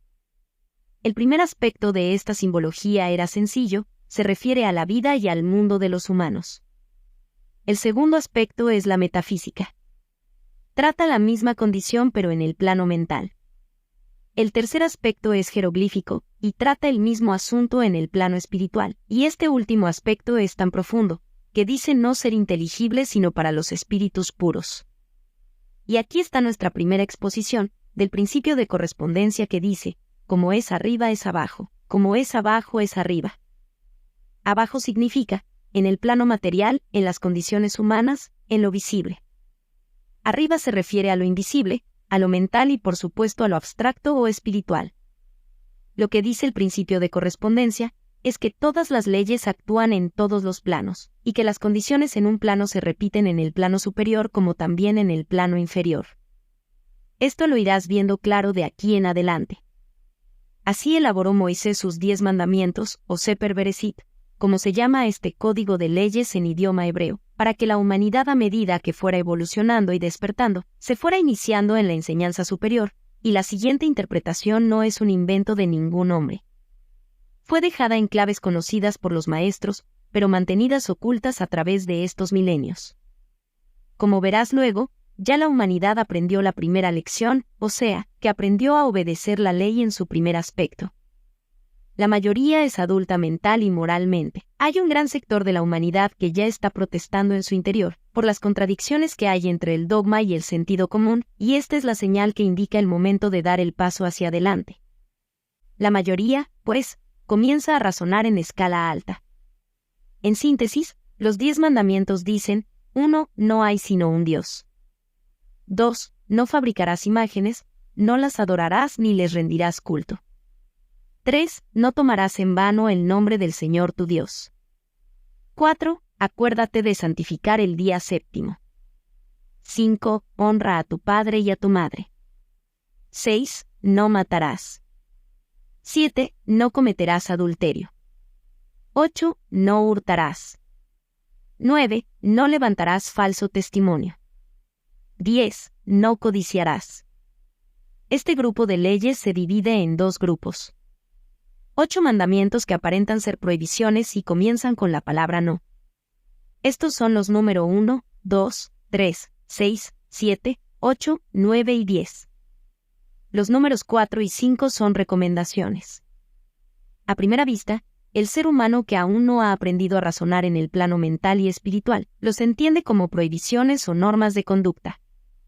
Esto era necesario para que la gran mayoría de la humanidad recibiera la noticia y luego se acostumbrara a no matar, no robar, no mentir, no codiciar, a pensar en el prójimo y a la idea de un solo Dios. En tiempos de Moisés, la población del mundo se hallaba reducida a un número y a un sector de la tierra relativamente muy pequeño. Sin embargo, en esa área y ese número pequeño, la gran mayoría era totalmente ignorante, y el resto menos ignorante solo contaba con algunos adelantados o educados. A la gran masa humana de hoy le ha costado tremendos golpes, individuales y colectivos, aprender a comportarse habitualmente de acuerdo con las reglas de ética asentadas por Moisés, y aún visto por encima, diríamos que no es así. Diríamos que la humanidad sigue matando, robando y mintiendo como si tal cosa, pero esto no es la verdad. No es verdad con respecto a la gran mayoría. La gran mayoría desea la libertad de adorar al Dios único como mejor le plazca. La gran mayoría ya no roba ni mata. La gran mayoría ama y cuida a sus ancianos, y finalmente, la tierra entera conoce y cumple la recomendación de descansar un día por semana, el domingo. Es la minoría la que rompe las leyes terrestres. Es una minoría muy reducida la que vive en las cárceles. Es la minoría la que desconoce a Dios, y finalmente, si aún existen humanos que ignoran que hay una cosa llamada la ley, para castigar al que se comporte mal, esos son la gran excepción que comprueba el avance de la mayoría. Ha llegado, pues, el momento merecido ya por la gran mayoría, de dar el próximo paso adelante, o sea, de recibir y comprender el segundo aspecto de la trilogía simbólica ya mencionada, el que trata del plano mental, porque el tercer aspecto, el jeroglífico, no lo comprenderemos hasta que estemos limpios de todo error. Cuando se nos pueda catalogar de espíritus puros, o sea, cuando hayamos aprendido a amarnos los unos a los otros. Los 3 primeros mandamientos exponen el principio de mentalismo ya tratado, de manera que no los vamos a desentrañar sino al final, después de exponer lo que encierran los mandamientos número 6, 8, 9 y 10, o sea, no matarás, no hurtarás, no levantarás falsos testimonios y no codiciarás. Para empezar a poner en claro, el vocablo no tiene la misma intención de aquellos afiches, que nos colocan en puntos determinados de las ciudades y que dicen, no tirar basura, no pise el césped. Estos son actos que la ciudadanía puede cometer pero no debe, y así se lo ordena la autoridad. El no de los mandamientos significa no puedes por más que lo intentes. Que es inútil y absurdo que sigas creyendo que lo puedes hacer porque no lo lograrás. Mi maestro decía que el no del Pentateuco equivale, en el idioma de hoy, a que alguien dijera, no atravesarás a nado el océano Atlántico. ¿Por qué?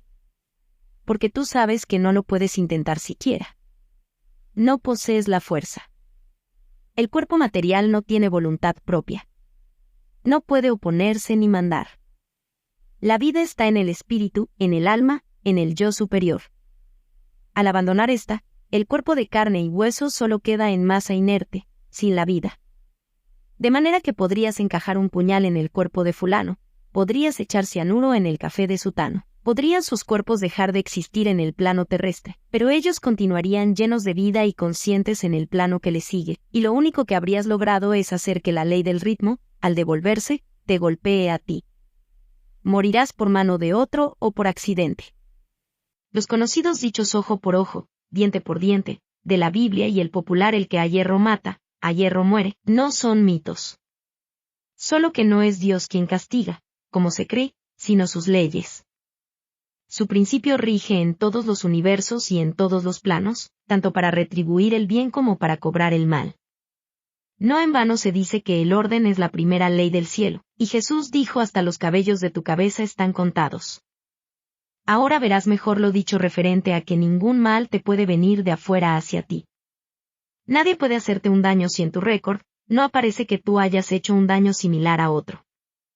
Nadie puede matar tu reputación, ni tu negocio, ni tu felicidad, ni tu hogar ni ninguna otra pertenencia tuya, ni tú puedes matar nada de eso en otro, ni existen accidentes ni casualidades. Las grandes leyes te protegen. Ya la gran mayoría se siente incapaz de asesinar al prójimo. Pero ahora viene el segundo aspecto del mandamiento a decirnos que es inútil intentar dañar a otro o a sus pertenencias por medio de la calumnia, el chisme, la mentira o el truco, y que lo único que se logra con eso es que la ley devuelva idéntico mal al que lo intenta. El boomerang regresa inevitablemente hacia el punto en que fue lanzado. Y ahora con respecto a darle muerte a un insecto o a un animal. El sentido común es la forma en que se expresa la sabiduría divina a través del hombre. Apréndete esta máxima de memoria. Repítela y recuérdala cada vez que te enfrentes a una circunstancia dudosa. Detente ahora, y repítela hasta que se te grabe. Somos los hermanos mayores de toda manifestación de vida inferior a la nuestra. La vida es una sola expresándose a través de todo lo que ella pueda animar. Los insectos, las aves y los animales son seres humanos en potencia. Están en etapas muy tempranas de su evolución y algún día, después de muchos milenios adquiriendo sustancia y materiales, experiencias y prácticas, elevándose de forma en forma, de reino en reino, llegarán a condensar todo esto en la forma exterior de un ser humano. Casi nunca se retrocede. Es decir, que se puede estacionar y retardar, desviar y optar por un camino distinto, pero el ejemplo de no retroceder jamás lo da nuestra Tierra. Ella jamás vuelve sobre sus pasos. Empleó millones de años en transformarse de nebulosa en planeta y producir seres vivientes. El día jamás se devuelve de las 7 de la noche a las 12 de la mañana del mismo día. El hombre no puede destruir su esencia para renacer en un animal. Sabiendo todo esto, al contemplar un animalito viviente, debe darnos una compasión muy grande pensar el trabajo que está haciendo y que le está costando, aprender a movilizarse, a adaptarse y manejarse en su mundo de una dimensión, y que al destriparlo con el pie le estamos cortando en seco su minúscula aunque valiosa experiencia. Esto lo aprenderás mejor en el principio de vibración. Pero, y es un pero muy grande, la sabiduría divina, a través del sentido común, nos convierte en jueces aún siendo los hermanos mayores. Vamos a decir que un día en nuestra casa limpia, ordenada y aseada, aparece una cucaracha. Estoy cansada de verte dar el salto con el zapato en la mano, y, rack. Pereció la pobre. Y ahora me dirás, ¿pero cómo?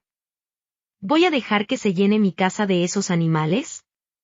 No, en absoluto. No puedes, ni debes permitir que permanezca ni un segundo más bajo tu mismo lecho. Tú, en tu carácter de hermano mayor, tienes el deber de vigilar, de enseñar, de corregir y de frenar a tus hermanos menores. No puedes permitirles que aumenten indebidamente ni que se introduzcan a donde no pertenecen. Tampoco debes permitir que otro, ni siquiera un animalito irracional, abuse de ti. Si lo permites, haces mal. Pero para eso tienes tú la mente que esos seres no tienen aún, y por eso dijo Moisés en Génesis, capítulo 1, versículo 26, hagamos al hombre a nuestra imagen, conforme a nuestra semejanza, y señoree en los peces del mar, en las aves de los cielos, en las bestias, en toda la tierra y en todo animal que se arrastra sobre la tierra. Y creó Dios al hombre a su imagen, a imagen de Dios lo creó. Fíjate que esto último lo dice 3 veces. Cuando la Biblia repite 3 veces significa que la frase tiene idéntico significado en los 3 planos. En otras palabras, que no ha de buscarse la interpretación metafísica o jeroglífica, que ella expresa una verdad eterna y fundamental. Ahora, los animales, o seres irracionales, no tienen un espíritu, digamos, individual. Tienen lo que llamamos espíritu de grupo, o sea, que el gran conjunto de cada especie forma un espíritu, o tal vez no sea sino una partícula de un espíritu. Eso no lo puedo conocer. No he llegado a esas alturas. Lo cierto es que ellos, los seres irracionales, actúan en grupo y por líneas ya determinadas de acción. Por ejemplo, las abejas. Un tipo de abejas obedece al instinto de construir panales de cera. Otro al instinto de atender a la reina y así sucesivamente. Son acciones automáticas. Ellas individualmente no piensan, piensa por ella el gran conjunto que firma una mente, y las guía por medio del instinto. Empleando la ley de correspondencia, vemos cómo corresponde esta actuación mecánica de las abejas a una situación similar en el reino humano. En la construcción de un edificio, por ejemplo, hay muchachos cargadores de agua. Hay albañiles que ponen ladrillos. Hay carpinteros que hacen puertas. Hay obreros especializados en molduras, pinturas, adornos. Y todos trabajan casi mecánicamente, cada uno en su línea determinada, todos cumpliendo algo que está en la mente del arquitecto. ¿En el hombre qué corresponde? Los pies hacen el trabajo automático de caminar. Las manos, de maniobrar, los ojos, de mirar. Los oídos de escuchar, etc. Y todo obedece al impulso que envía la mente a través de líneas, que llamamos nervios en el hombre. Sabiendo esto, cuando tú encuentres un insecto fuera de lugar, frena tu primer impulso de aniquilarlo. El espíritu de su grupo está a tu misma altura mental, forma parte de la mente universal. Lo contactas al dirigir tu mente hacia él. Simplemente dile, aquí hay una célula tuya que se encuentra fuera de su ambiente. No es armoniosa a mi ambiente. Dios es armonía perfecta. Llévatela. Sentirás una gran emoción al ver que el insecto se detiene inmóvil, como recibiendo la onda, y al minuto corre a desaparecerse. No lo volverás a ver. Y en el caso de que tu propia conciencia no está aún segura de la verdad que te acabo de enseñar, bien sea que tú sientas dudas del resultado, o que hagas el tratamiento con demasiada violencia y ves que el animal continúa molestándote, dale 3 chances. Dile al espíritu grupo, si no te lo llevas pronto, voy a tener que matarlo. Generalmente no te verás en el caso de matarlo. En muy pocos casos se resiste a irse. Solo cuando él mismo está buscando la muerte porque ya ha vivido su vida, y en ese caso, cuando te lo indique tu sentido común, que es la sabiduría divina en ti, mátalo con un golpe fuerte y seco. No lo dejes a medio vivir, agonizando. Y sin violencia de tu ánimo, sin rabia ni disgusto, dile, que evoluciones en mejor especie. Todo depende de la intención y el pensamiento con que se ejecute. Hay sectas y órdenes de las que se dicen ocultistas que no comen carne. Alegan que las vibraciones de dolor del animal al ser matado contaminan al alma humana. Alegan también que las vibraciones de la especie inferior degradan al ser. El Maestro Jesús negó esta creencia cuando dijo, no es lo que entra por su boca lo que contamina al hombre, sino lo que de su boca sale, porque lo que sale de la boca, del corazón procede. Ya conociste la explicación de esta lección en el capítulo La Palabra. Y de acuerdo con Moisés repetimos, nadie ni nada puede dañarnos de afuera, a menos que lo hayamos merecido, a menos que lo aceptemos por creer que sí es posible. Pero cuando conocemos esta verdad y la recordamos siempre, nada ni nadie puede causarnos daño alguno. El gusto por comer carne, o la necesidad de la carne como alimento solo significa que el individuo aún conserva una cantidad de su naturaleza animal carnívoro, se entiende. No ha llegado aún al punto en que sus células pueden prescindir del alimento ingerido del exterior, eso es todo, porque limitarse obligatoriamente a comer frutas y verduras no es una prueba de elevación espiritual, ya que la vaca y el caballo no comen sino hierba y granos. Al no entrar a estudiar metafísica, comienzan a limpiarse las células del cuerpo por el hecho de que se empieza a vivir en un mundo mental espiritual, y de acuerdo con el principio de correspondencia, como es abajo es arriba, como es arriba es abajo. Todo el ser evoluciona a la vez. El estudiante nota, tarde o temprano, que comienza a no necesitar la carne como alimento, y llega a aborrecerla sin que nada ni nadie lo fuerce a ello. Algo muy importante. Cuando estudies el principio de vibración podrás comprobar la verdad científica, que es imposible que una vibración de menor frecuencia pueda dominar a una de mayor frecuencia. El animal vibra en un plano inferior al hombre, ¿cómo podrá jamás afectar a éste? Únicamente bajo una condición, que el hombre esté ignorante del principio de vibración y crea posible el ser afectado por las vibraciones del animal. Creyéndolo, lo está aceptando y por lo tanto sometiéndose a una ley inferior a él. Por esta misma razón es que no se puede matar. La vida es positiva. La muerte es negativa, o sea, que es la negación de la vida. La vida es indestructible. No puedes matar por más que lo intentes. No robarás si conoces el segundo aspecto, metafísico o superior, de este mandamiento. No puedes robar. No podrás jamás. No lo intentes. No te molestes en soñarlo siquiera. Es imposible. nadie te puede quitar algo que te pertenece. Podrán intentarlo, podrán llegar a sustraer de tu persona o de tu casa algún objeto, y mientras tú ignoras la ley, y por lo tanto crees que te pueden robar, el objeto puede quedar perdido para ti, pero una vez que conoces la ley, la recuerdas y repites su verdad, nunca más te robarán y nunca más se te podrá perder ni extraviar nada. Compruébalo tú mismo.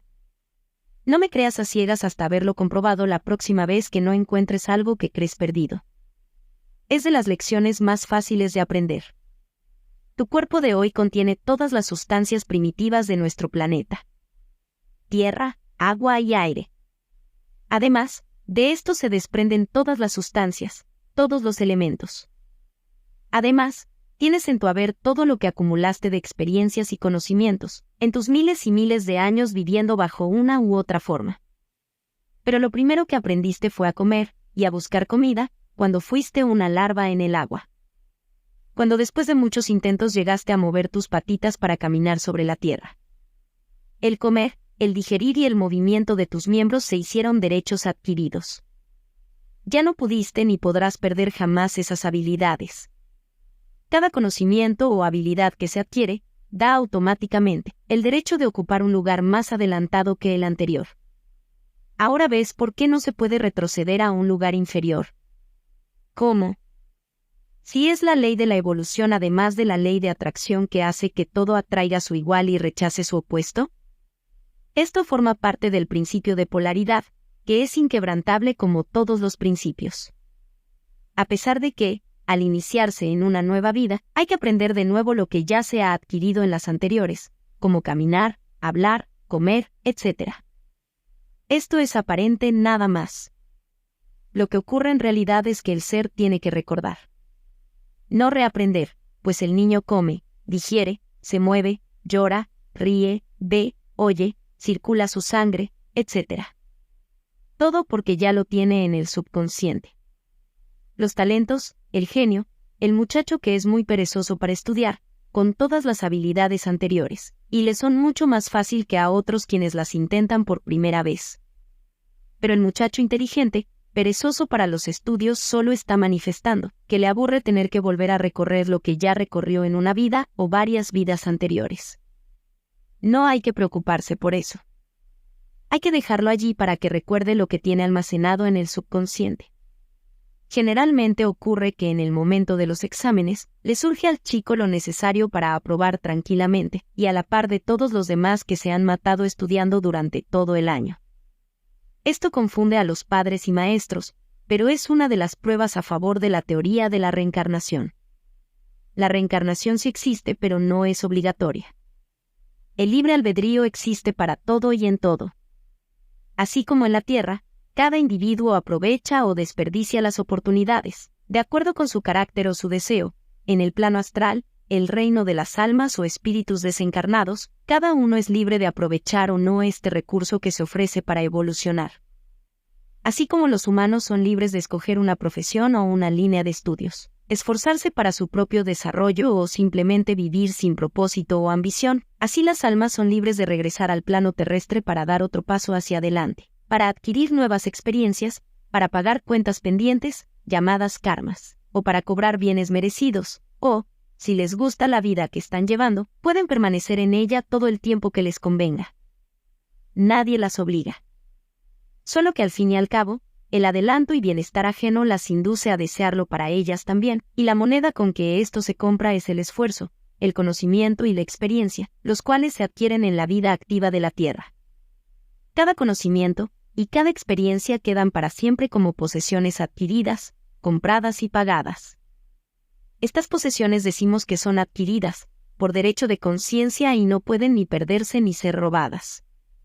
Ellas aparecen en nuestras vidas, quiérase o no, y esto es lo que hace que algunas personas nazcan en la opulencia y otras en la miseria. Se nace donde se ha merecido nacer por derecho de conciencia. La ley se encarga de atraer a cada cual a su esfera, a su sitio propio. No hay injusticia en el plano de la verdad. A esta ley se refirió el Maestro Jesús cuando dijo: no os hagáis tesoros en la tierra, donde la polilla corrompe y donde los ladrones minan y burlan, sino haceos tesoros en el cielo donde ni la polilla ni el orín corrompen, ni los ladrones hurtan ni minan, porque donde esté vuestro tesoro, allí estará vuestro corazón. Mateo 6:19-21. Pero claro está que, como todas las máximas bíblicas, esta también tiene 3 grados de significado. El primero material, el segundo mental y el tercero espiritual. Como se verá por todo lo dicho, no hay por qué vivir temeroso de los ladrones. Si hasta ahora has vivido temblando porque te puedan robar tus posesiones, porque en tu casa entren ladrones de noche o cuando te ausentes de tu casa, porque has creído en estafas y estafadores, etc., ya puedes vivir en paz. Nadie puede quitarte ni un alfiler que te pertenezca por derecho de conciencia, pues si lo posees, es porque lo mereciste en vidas remotas. Y si se comete el intento contra ti, si por tu propio temor que pueda persistir mientras adquieras la práctica de la nueva conciencia, alguien te roba o pierdes algún objeto, pronuncia inmediatamente la verdad. Nada que es mío por derecho de conciencia puede perderse o ser robado. Mantente tranquilo, no lo pienses más, y verás cómo encuentras tu posesión, alguien te la regresa, alguien te regala una igual o encuentras una semejante. Todo tu haber está en tu archivo mental como el original de un documento, reproduciendo la copia en lo exterior. No se puede separar de ti. No robarás. No lo podrás intentar siquiera. No creas ciegamente nada de lo que acabas de leer. Compruébalo tú mismo primero. Por sus frutos los conoceréis. Nadie puede quitarle a uno la inteligencia, el talento, las facultades y los conocimientos. Pero lo que es más extraordinario aún, es que como cada adquisición es hecha a través de la experiencia, y esa experiencia es acompañada por objetos, instrumentos, muebles, dinero, propiedades, etc., todo lo que se ha usado en la vida, en una experiencia, todo lo que se ha aprendido a usar, pues la cama, la mesa, los cubiertos, la vajilla, la ropa, las joyas, el dinero, todo hasta una cajetilla de fósforos quedan en esencia, o como negativos de fotografías, grabadas y archivadas en nuestro haber individual, por derecho de conciencia, y estas propiedades o posesiones, las traemos junto con nosotros en cada reencarnación. Capítulo 10. No levantarás falso testimonio. Muchas personas se extrañan de que Moisés no le haya dedicado un lugar aparte a la mentira entre los 10 mandamientos, y piensan que debería haber un 11º que diga no mentirás. Luego se satisfacen con pensar que tal vez la mentira esté incluida en el mandamiento número 9. Lo que ocurre es que la mentira fue incluida y tratada extensamente en los mandamientos número 1, 2 y 3, como lo veremos más adelante, y que no solamente la mentira no fue descalificada por Moisés, como careciendo de importancia, sino que íntegramente el Sefer Bereshit es una exposición metafísica de la verdad y una acusación contra la apariencia y las falsas creencias que va acumulando la humanidad. Será por falta de una ordenanza específica en este código de comportamiento que los humanos continúan mintiendo a su conveniencia y antojo. Ahora es que van a saber lo que están haciendo. No levantarás falsos testimonios. Se refiere directamente a la palabra hablada. No podrás jamás establecer una falsedad, no solamente porque la verdad gritará y desvirtuará lo falso, sino que la ley devuelve la treta y destrozará al que trata de levantarla. En tiempos de elecciones, vemos cómo los partidos tratan, por todos los medios, de desacreditarse unos a otros lanzando calumnias, falsos testimonios e infamias. El ganador entra a gobernar por haber derrotado al otro. Lo que ha hecho es acumular testimonios de su propia falsedad. Por sus frutos los conoceréis, o como dijo Emerson, lo que eres grita tan fuerte que no oigo lo que me dices, pues lo que dice el mandamiento, es que tu propio concepto es lo que tú ves. Si lo que ves lo encuentras bonito, es porque tu mirada refleja la limpieza, la pureza y la verdad en tu alma. Si lo que ves lo declaras feo, tus palabras traducen y delatan tu propia falsedad. No levantarás falso testimonio. No lo podrás por más que lo intentes, ya que estarás mencionándote a ti mismo y no al vecino. En la primera parte aprendiste que el yo verdadero es perfecto, y es bello con todas las virtudes y bellezas de su Creador, ya que fue creado por, con y de la propia esencia del Padre. También aprendiste que ese yo es la verdad, mi verdad, tu verdad y la de todos, y si estamos manifestando todo lo contrario, significa que aún no conocemos nuestro propio poder creador, que es el pensamiento. Lo que pensamos se manifiesta en lo exterior, y al aprender a pensar se empieza a corregir la prueba exterior. nuestra ignorancia no es prueba de que el Padre no ha sabido educarnos. Es prueba únicamente de que aún somos niños en el hogar del Padre. Si tú le entregas a tu hijito una bola de barro para que haga con ella muñequitos, no esperarás que produzca una obra de arte, ¿no? Pero poco a poco irá aprendiendo. Tú ahora estás aprendiendo que tienes una serie de errores mentales. Lo que te ocurre en la vida y en tu cuerpo es el resultado de una serie, o sea, que tu mundo interior y exterior son el espejo que refleja el estado de tu mente y tu alma, y que no te puede suceder nada diferente a lo que tu mente proyecta. Si lo quieres ver diferente, tienes que cambiar tus ideas y tu modo de pensar. El principio de correspondencia así lo dice: como es arriba es abajo. Como es abajo es arriba, o sea, que lo que te ocurre en el plano terreno te indica cómo anda tu plano mental. También aprendiste ya la verdad, y que comparando lo que ves con esa verdad, sabrás si lo que estás creando, proyectando tu pensamiento, es la verdad y el bien, o si es un falso testimonio. Sabes ya que con reconocer la diferencia, el falso testimonio comienza a transformarse. Con pensar y declarar la verdad, verás borrarse la mentira como por arte de magia, pues no tiene ni poder ni vida propia otra que la que tu creencia y tu pensamiento le dan. Conoced la verdad y ella os hará libres, dijo Jesús. La verdad es que tu yo es perfecto como toda creación del Padre. Eres hijo de Dios. Si tú te consideras feo, malo, pecador, defectuoso, culpable, lo manifiestas. Pero esos son falsos testimonios y al comprenderlo, negarlo rotundamente y afirmar la verdad de tu ser, comienzas a manifestarla y a ver el falso testimonio en ti y en todo lo que te ocurre y rodea. Ese falso testimonio, como toda mentira, se cura con la verdad. Es decir, que es falso y que no puede afectar ni atacar la verdad, por más que se intente. Cuando las iglesias hablan de ofender a Dios, es hasta risible. A Dios no lo puede ofender nada ni nadie. Se puede intentar pero sin el más leve resultado. A un principio no lo puede quebrantar nada. Además, equivaldría a que el rasguño infinitesimal que una hormiguita hace al trepar por una montaña pudiera causarle dolor a la montaña. Capítulo 11. No codiciarás. Cuando una idea se desprende de la mente divina, ya contiene en sí todo lo que pueda ser necesario para su desarrollo. No se concibe que Dios sea capaz de idear y mandárnoslo incompleto, para que nos devanemos los sesos, y nos volvamos locos buscando una solución que solo Él conoce. Eso será propio de un crucigrama hecho especialmente para matar el tiempo, pero jamás de la infinita sabiduría, amor y justicia, tratándose, muy especialmente, de la evolución de una vida que Él mismo ha ocasionado.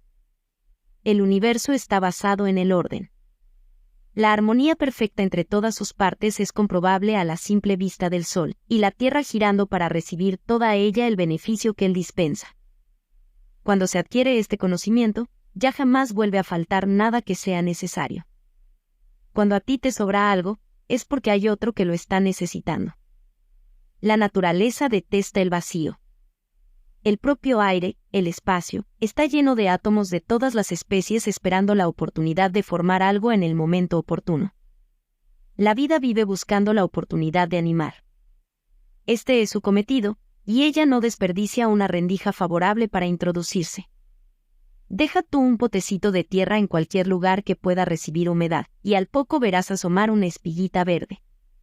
Si dejas un vaso con agua olvidado, no tardará en llenarse de larvas vivientes. Antes de que el vientre de una mujer conciba un hijo, todo está preparado en aquel para recibir el germen, para asegurarlo, para alimentarlo y protegerlo, hasta poder entregar un ser humano íntegro y completo. El huevito de un insecto, un reptil o un ave encierra ya todo lo que requiere para su formación, una criatura minuciosamente equipada para desenvolverse en su reino apropiado. Igual cosa ocurre con semillas vegetales. Luego, si existe una tan amorosa voluntad, una tan prevista ternura, una atención tan esmerada y minuciosa para preparar y cuidar los detallitos que algún día irán a formar un hombre, no puede a ese hombre faltarle nada. Todo está previsto y todo ya creado a la disposición de ese hombre. No codiciarás, dice el mandamiento. Es decir, no tienes que envidiarlo de otro, ni ansiarlo, ni resignarte a no poseerlo. El igual existe para ti y ya es tuyo. No tienes ni por qué lucharlo. Basta con pedirlo, reclamarlo y dar las gracias de antemano para que lo veas aparecer. ¿No lo dice bien claro la Biblia? El que pide recibe, el que busca encuentra, al que toca le será abierto. ¿Y por qué no lo tomas en serio? El tamaño de un anhelo o la medida de tu necesidad indican el grado de pujanza que está ejerciendo el regalo para entrar en tu vida. Porque es un regalo. No hay que pagarlo. Cuando sientes la necesidad, significa que ya está pagado o merecido. Ya le llegó el momento que esperaba y ya te llegó el momento de aprovecharlo. Pídelo, pero antes da gracias. Puede que te venga por las vías naturales terrenas, o por mano amiga, o puede venirte como un milagro. Puede caer de las nubes como me ocurrió a mí en una ocasión, que estando en New Orleans sin conocer un alma, se me agotó el dinero mientras esperaba un giro postal que se retardó. No me quedaba un céntimo en la cartera y era sábado en la tarde. No había ningún banco abierto hasta el lunes. Pero yo conocí la verdad y la declaré: mi mundo contiene todo, no falta nada en la creación. Gracias, Padre, que ya me has oído. En ese momento vi un papel verde que revoloteaba con el viento de la calle y que venía hacia mí. Se me pegó en un tobillo, y al bajar la vista me di cuenta de que era un billete de $5. Sin duda se le escapó a alguien. Esperé con el billete en la mano por si notaba que alguno lo buscaba. Aquel dinero, en una forma milagrosa, me alcanzó hasta para pagar un taxi que me llevó al banco el lunes, en donde me estaba esperando mi giro. Los milagros no ocurren porque se haya quebrantado un principio, como creían ingenuamente las iglesias, sino precisamente porque se echa mano a la acción del principio, se le estudia, se conoce, se aplica el reglamento de la ley, o sea, que se actúa de acuerdo con él, porque ningún principio puede jamás inclinarse para condescender, ni doblegarse para hacer excepciones. Mi maestro decía que si el principio de la gravedad se detuviera un instante para impedir que un señor muy importante muriera al caer al suelo, después de haberse lanzado de un último piso, no sería un milagro sino el caos universal. Capítulo 12. El primer mandamiento. Los 3 primeros mandamientos son uno solo. Los 3 se refieren a una misma cosa, y dicen así: 1. Yo soy Jehová tu Dios, que te saqué de la tierra de Egipto, de casa de servidumbre. No tendrás dioses ajenos delante de mí. 2. No te harás imagen, ni ninguna semejanza de lo que esté arriba en el cielo, ni abajo en la tierra, ni en las aguas debajo de la tierra. 3. No te inclinarás a ellas, ni las honrarás, porque yo soy Jehová tu Dios, fuerte, celoso, que he visto la maldad de los padres sobre los hijos, hasta la 3ª y 4ª generación de los que aborrecen, y hago misericordia a millares, de los que aman y guardan mis mandamientos. 4. No tomarás el nombre de Jehová tu Dios en vano, porque no dará por inocente Jehová al que tomase su nombre en vano.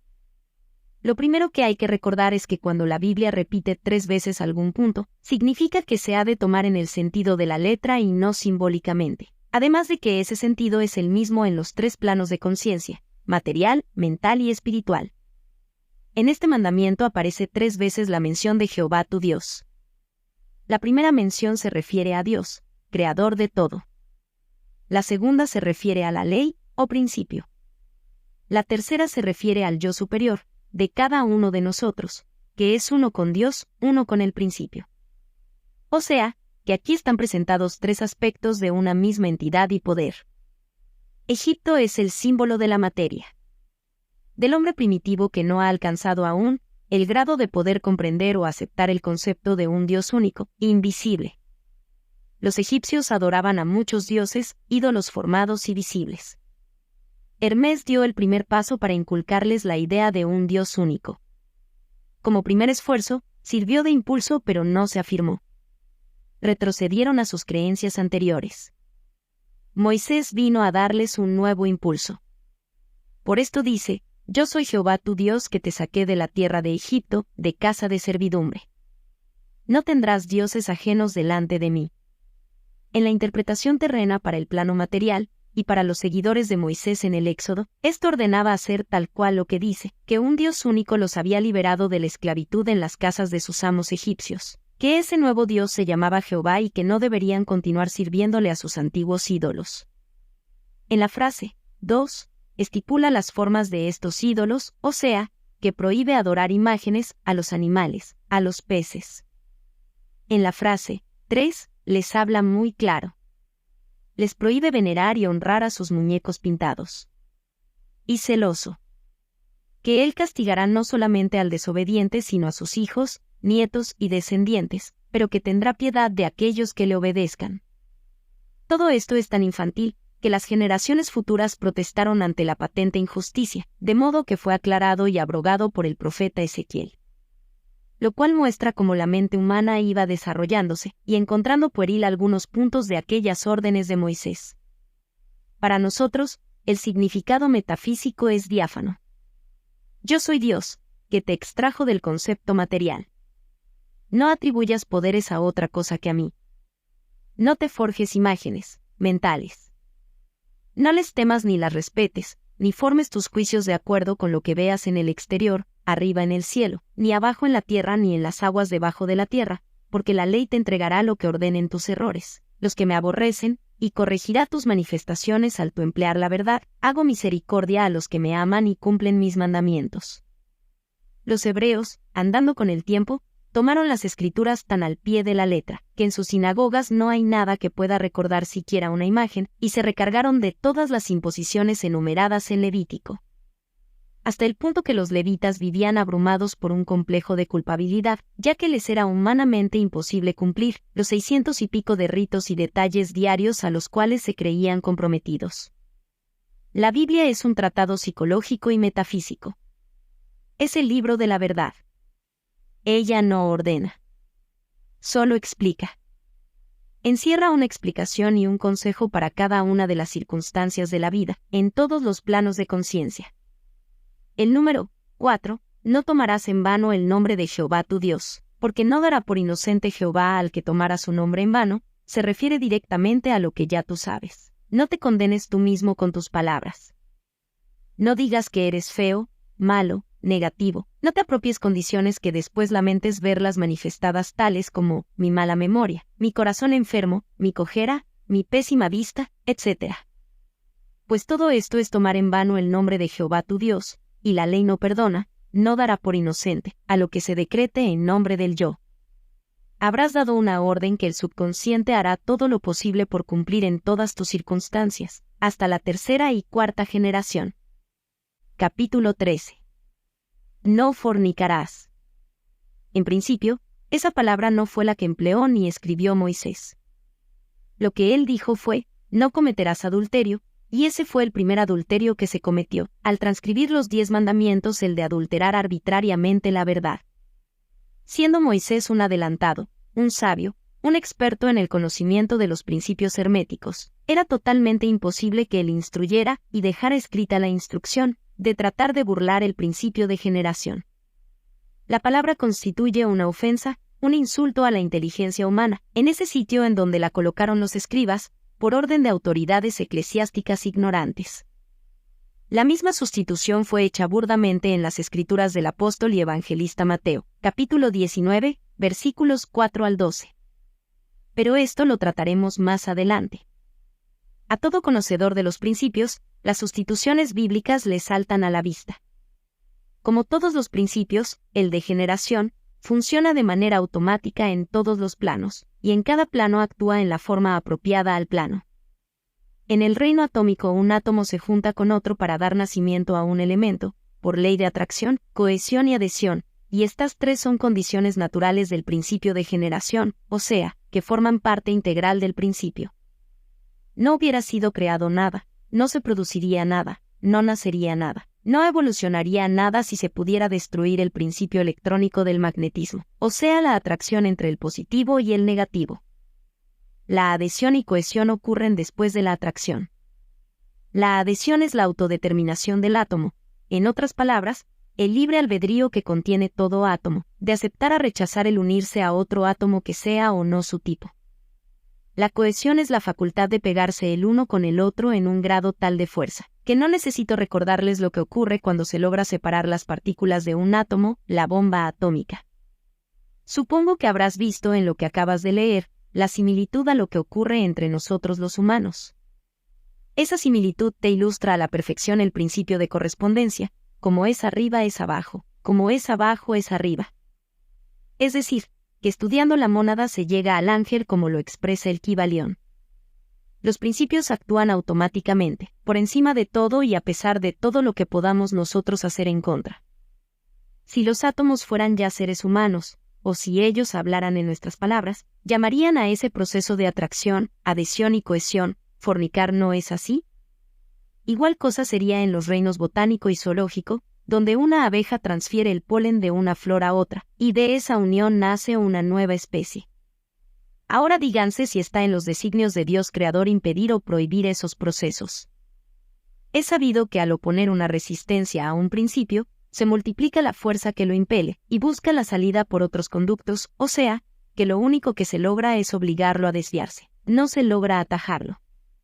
En el reino animal, el principio de generación es llamado sexo. Todo el tiempo que los humanos continúen reproduciéndose por el proceso llamado sexual, están comprobando que una parte de su sistema no ha salido aún del reino animal. Y una vez que sus células evolucionan al reino inmediatamente superior, donde el principio de generación se manifiesta en una forma diferente, el hombre y la mujer no pueden actuar como los animales. Ya no están en ese reino y no los domina la influencia inferior. No sienten deseos sexuales, ni de comer carne. Es de otro orden. En este punto los discípulos siempre preguntan, ¿y si todos evolucionamos, entonces se acaba la raza humana? No, ¿por qué? ¿Siempre nos vienen por detrás millares de seres que tienen que pasar por el reino animal? Te gradúas tú, se gradúa tu generación, se van graduando paulatinamente todos los seres humanos, pero sí siguen llegando otros eternamente. Jesús dijo, los pobres los tendréis siempre con vosotros. Se refería no solamente a los económicamente pobres, sino también a los pobres en conocimientos, los pobres en experiencias, los pobres en evolución. También dice el Apocalipsis que el Señor anunció para esta era que no nacerían más niños. Eso lo anunció para el sector humano de su época, que es el mismo que evoluciona hoy. Ya se acerca ese momento. Lo sabemos por lo siguiente y por muchas otras señales, la hora más oscura es antes del amanecer. El moribundo se mejora justo antes de morir. El enfermo se empeora justo antes de curarse. La población de la Tierra aumenta en todas partes de una manera extraordinaria. Pronto comenzará a declinar. Una de las respuestas de Jesús a sus discípulos, respecto al momento de terminarse el mundo antiguo y la entrada del mundo nuevo fue, cuando caiga el manto de la vergüenza. Esto significa, cuando sea conocida universalmente la verdad de los principios que estamos aprendiendo, y muy especialmente la verdad que trataron de adulterar con ese título falso de no fornicarás, pues atrayendo la atención humana y enfocándola, oponiendo al mismo tiempo una prohibición o una resistencia, precisamente defraudaron su propósito, como expusimos más arriba. El impulso del principio de generación se multiplicó, y buscando su salida se desvió. Así podemos ver los efectos terribles. Es el mandamiento que ha sido más quebrantado, que ha ocasionado mayor número de abusos, de distorsiones mentales y de aberraciones sexuales, de males físicos, de deshonras, vergüenzas y castigos. Todo por la sustitución arbitraria de una palabra. Todos de ustedes han visto esos árboles japoneses enanos, retorcidos y distorsionados a un grado increíble. Los vemos como una curiosidad y como tal los admiramos, pero esto no quita que son un atentado contra la naturaleza. Como lo es una ave enjaulada y un animal amarrado. También sabemos todos que lo prohibido adquiere un atractivo fuera de toda proporción. Eso es lo que ocurrió con todos los intentos de frenar al principio de generación, tales como la de darle a la manzana de Adán una interpretación sexual, la de adulterar y añadir a los textos inspirados, todo por ignorancia, por el empeño de ejercer dominio o poder sobre los demás. El significado metafísico del mandamiento, no cometerás adulterio, es precisamente, no malinterpretes las leyes porque no lo lograrás, o sea, que el efecto será el contrario de lo que tú deseas, y la ley misma se encargará de corregir lo que has dicho. Para el Maestro Jesús, el dogmatismo fanático era aún más repugnante y más digno de castigo que el libertinaje sexual, y así lo expresó cuando dijo, «Ay de ti Corazín, ay de ti Betsaída, os digo que a Tiro y a Sidón les será más tolerable el castigo que a vosotras». Corazín y Betsaida eran pueblos bíblicos. Cada nombre de pueblo o ciudad en la Biblia es un símbolo. Estos dos nombres simbolizan el dogmatismo y el fanatismo. Tiro y Sidón simbolizan desviaciones sexuales. De manera que él dijo textualmente que a los pecados sexuales les sería más tolerable el castigo que al dogmatismo y fanatismo los suyos. En otras palabras, que serían más duramente castigados los fanáticos religiosos que las rameras. Volviendo a la referencia que hice al comienzo de este capítulo, San Mateo capítulo 19, 4 al 12. Entonces vinieron a el fariseos tentándole y diciéndole: ¿Es lícito al hombre repudiar a su mujer por cualquier causa? Él respondiendo les dijo: ¿No habéis leído que el que los hizo al principio, varón y hembra los hizo? Por esto el hombre dejará padre y madre, y se unirá a su mujer, y los dos serán una sola carne. Así que ya no son más dos, sino una sola carne. Por lo tanto, lo que Dios juntó, que no lo separe el hombre. Le dijeron: ¿Por qué? Pues mandó Moisés dar carta de divorcio y repudiarla. Él les dijo: por la dureza de vuestro corazón, Moisés os permitió repudiar a vuestras mujeres, mas al principio no fue así. Y os digo que cualquiera que repudia a su mujer, y se casa con otra, adultera, y el que se casa con la repudiada, adultera. Los escribas eclesiásticos insertaron la cláusula, salvo por causa de fornicación, por su propia cuenta y riesgo. Tenían que meter de cualquier modo la palabrita y les resultó sin sentido, andando el tiempo y a la luz de las enseñanzas superiores. Le dijeron sus discípulos: si así es la condición del hombre con su mujer, no conviene casarse. Entonces, él les dijo: no todos son capaces de recibir esto sino aquellos a quienes es dado. Pues hay eunucos que nacieron así del vientre de su madre, y hay eunucos que son hechos eunucos por los hombres, y hay eunucos que asimismo se hacen eunucos por causa del reino de los cielos. El que sea capaz de recibir esto, que lo reciba. Si ustedes son capaces de recibirlo, habrán visto expuesto el principio de generación hasta el momento de mencionar a Moisés. La explicación original fue, sin duda alguna, más larga y detallada, ya que los discípulos comprendieron y dieron el comentario: si así es la condición del hombre con su mujer, no conviene casarse, o lo que es lo mismo, no hay para qué casarse si desde el principio fueron hechos unos, o sea, que cuando el polo positivo y el negativo se juntan, no hay quien los separe. Cada célula que sale del seno de Dios es mitad positiva y mitad negativa, o sea, que en el lenguaje de los humanos, y en el plano humano, la célula primitiva o el átomo original es femenino y masculino. Al poco tiempo de estar evolucionando, se separan los dos sexos y continúan evolucionando, cada uno por su lado hasta el encuentro definitivo, al final de los 14.000 años que se necesitan para adquirir la conciencia espiritual. Estos dos sexos son entidades separadas, independientes, destinadas a formar pareja algún día. Sin embargo, los hay que no desean separarse. Estos son los que Jesús llamó eunucos por causa del reino de los cielos. Es altamente confortante para todo aquel o aquella que se encuentra solitario en el camino de la vida, o que se considera infeliz y mal casado, saber que en algún plano, encarnado o desencarnado, no importa, pero existe él o ella, la otra mitad perfecta de cada uno, esperando unirse a su alma gemela, y que tenemos todo el derecho que nos asiste de reclamar esa unión. Si nuestra alma gemela está desencarnada, nos uniremos en el otro plano. Si está encarnada, nada ni nadie más puede mantenernos separados. La ley arregla todo armoniosamente para todo el mundo si así lo pedimos, de acuerdo con la voluntad divina, bajo la gracia y de manera perfecta. Y esa otra mitad nuestra es exactamente lo que buscamos y deseamos. Lo que nos conviene por perfecta afinidad. Muchas veces, en vidas pasadas nos hemos encontrado, nos hemos unido, y es ese recuerdo el que nos hace vivir buscándola. Las doctrinas fabricadas erróneamente por los humanos han intercalado una ley que dice lo que Dios ha unido, que ningún hombre separe. Es exacto, pero la interpretación está errada. Se cree que esto se refiere al matrimonio efectuado en una iglesia con palabras pronunciadas por el religioso autorizado. No es así. Ya hemos visto que se refiere a la unión original de la pareja primitiva, simbolizadas por Adán y Eva. Y no es una amenaza contra el divorcio, que es simplemente una solución humana, sino que es un consuelo ofrecido por la infinita ternura de Dios nuestro Padre, como para confortarnos diciéndonos: no temas, hijito mío, tienes tu amor de siempre y para siempre.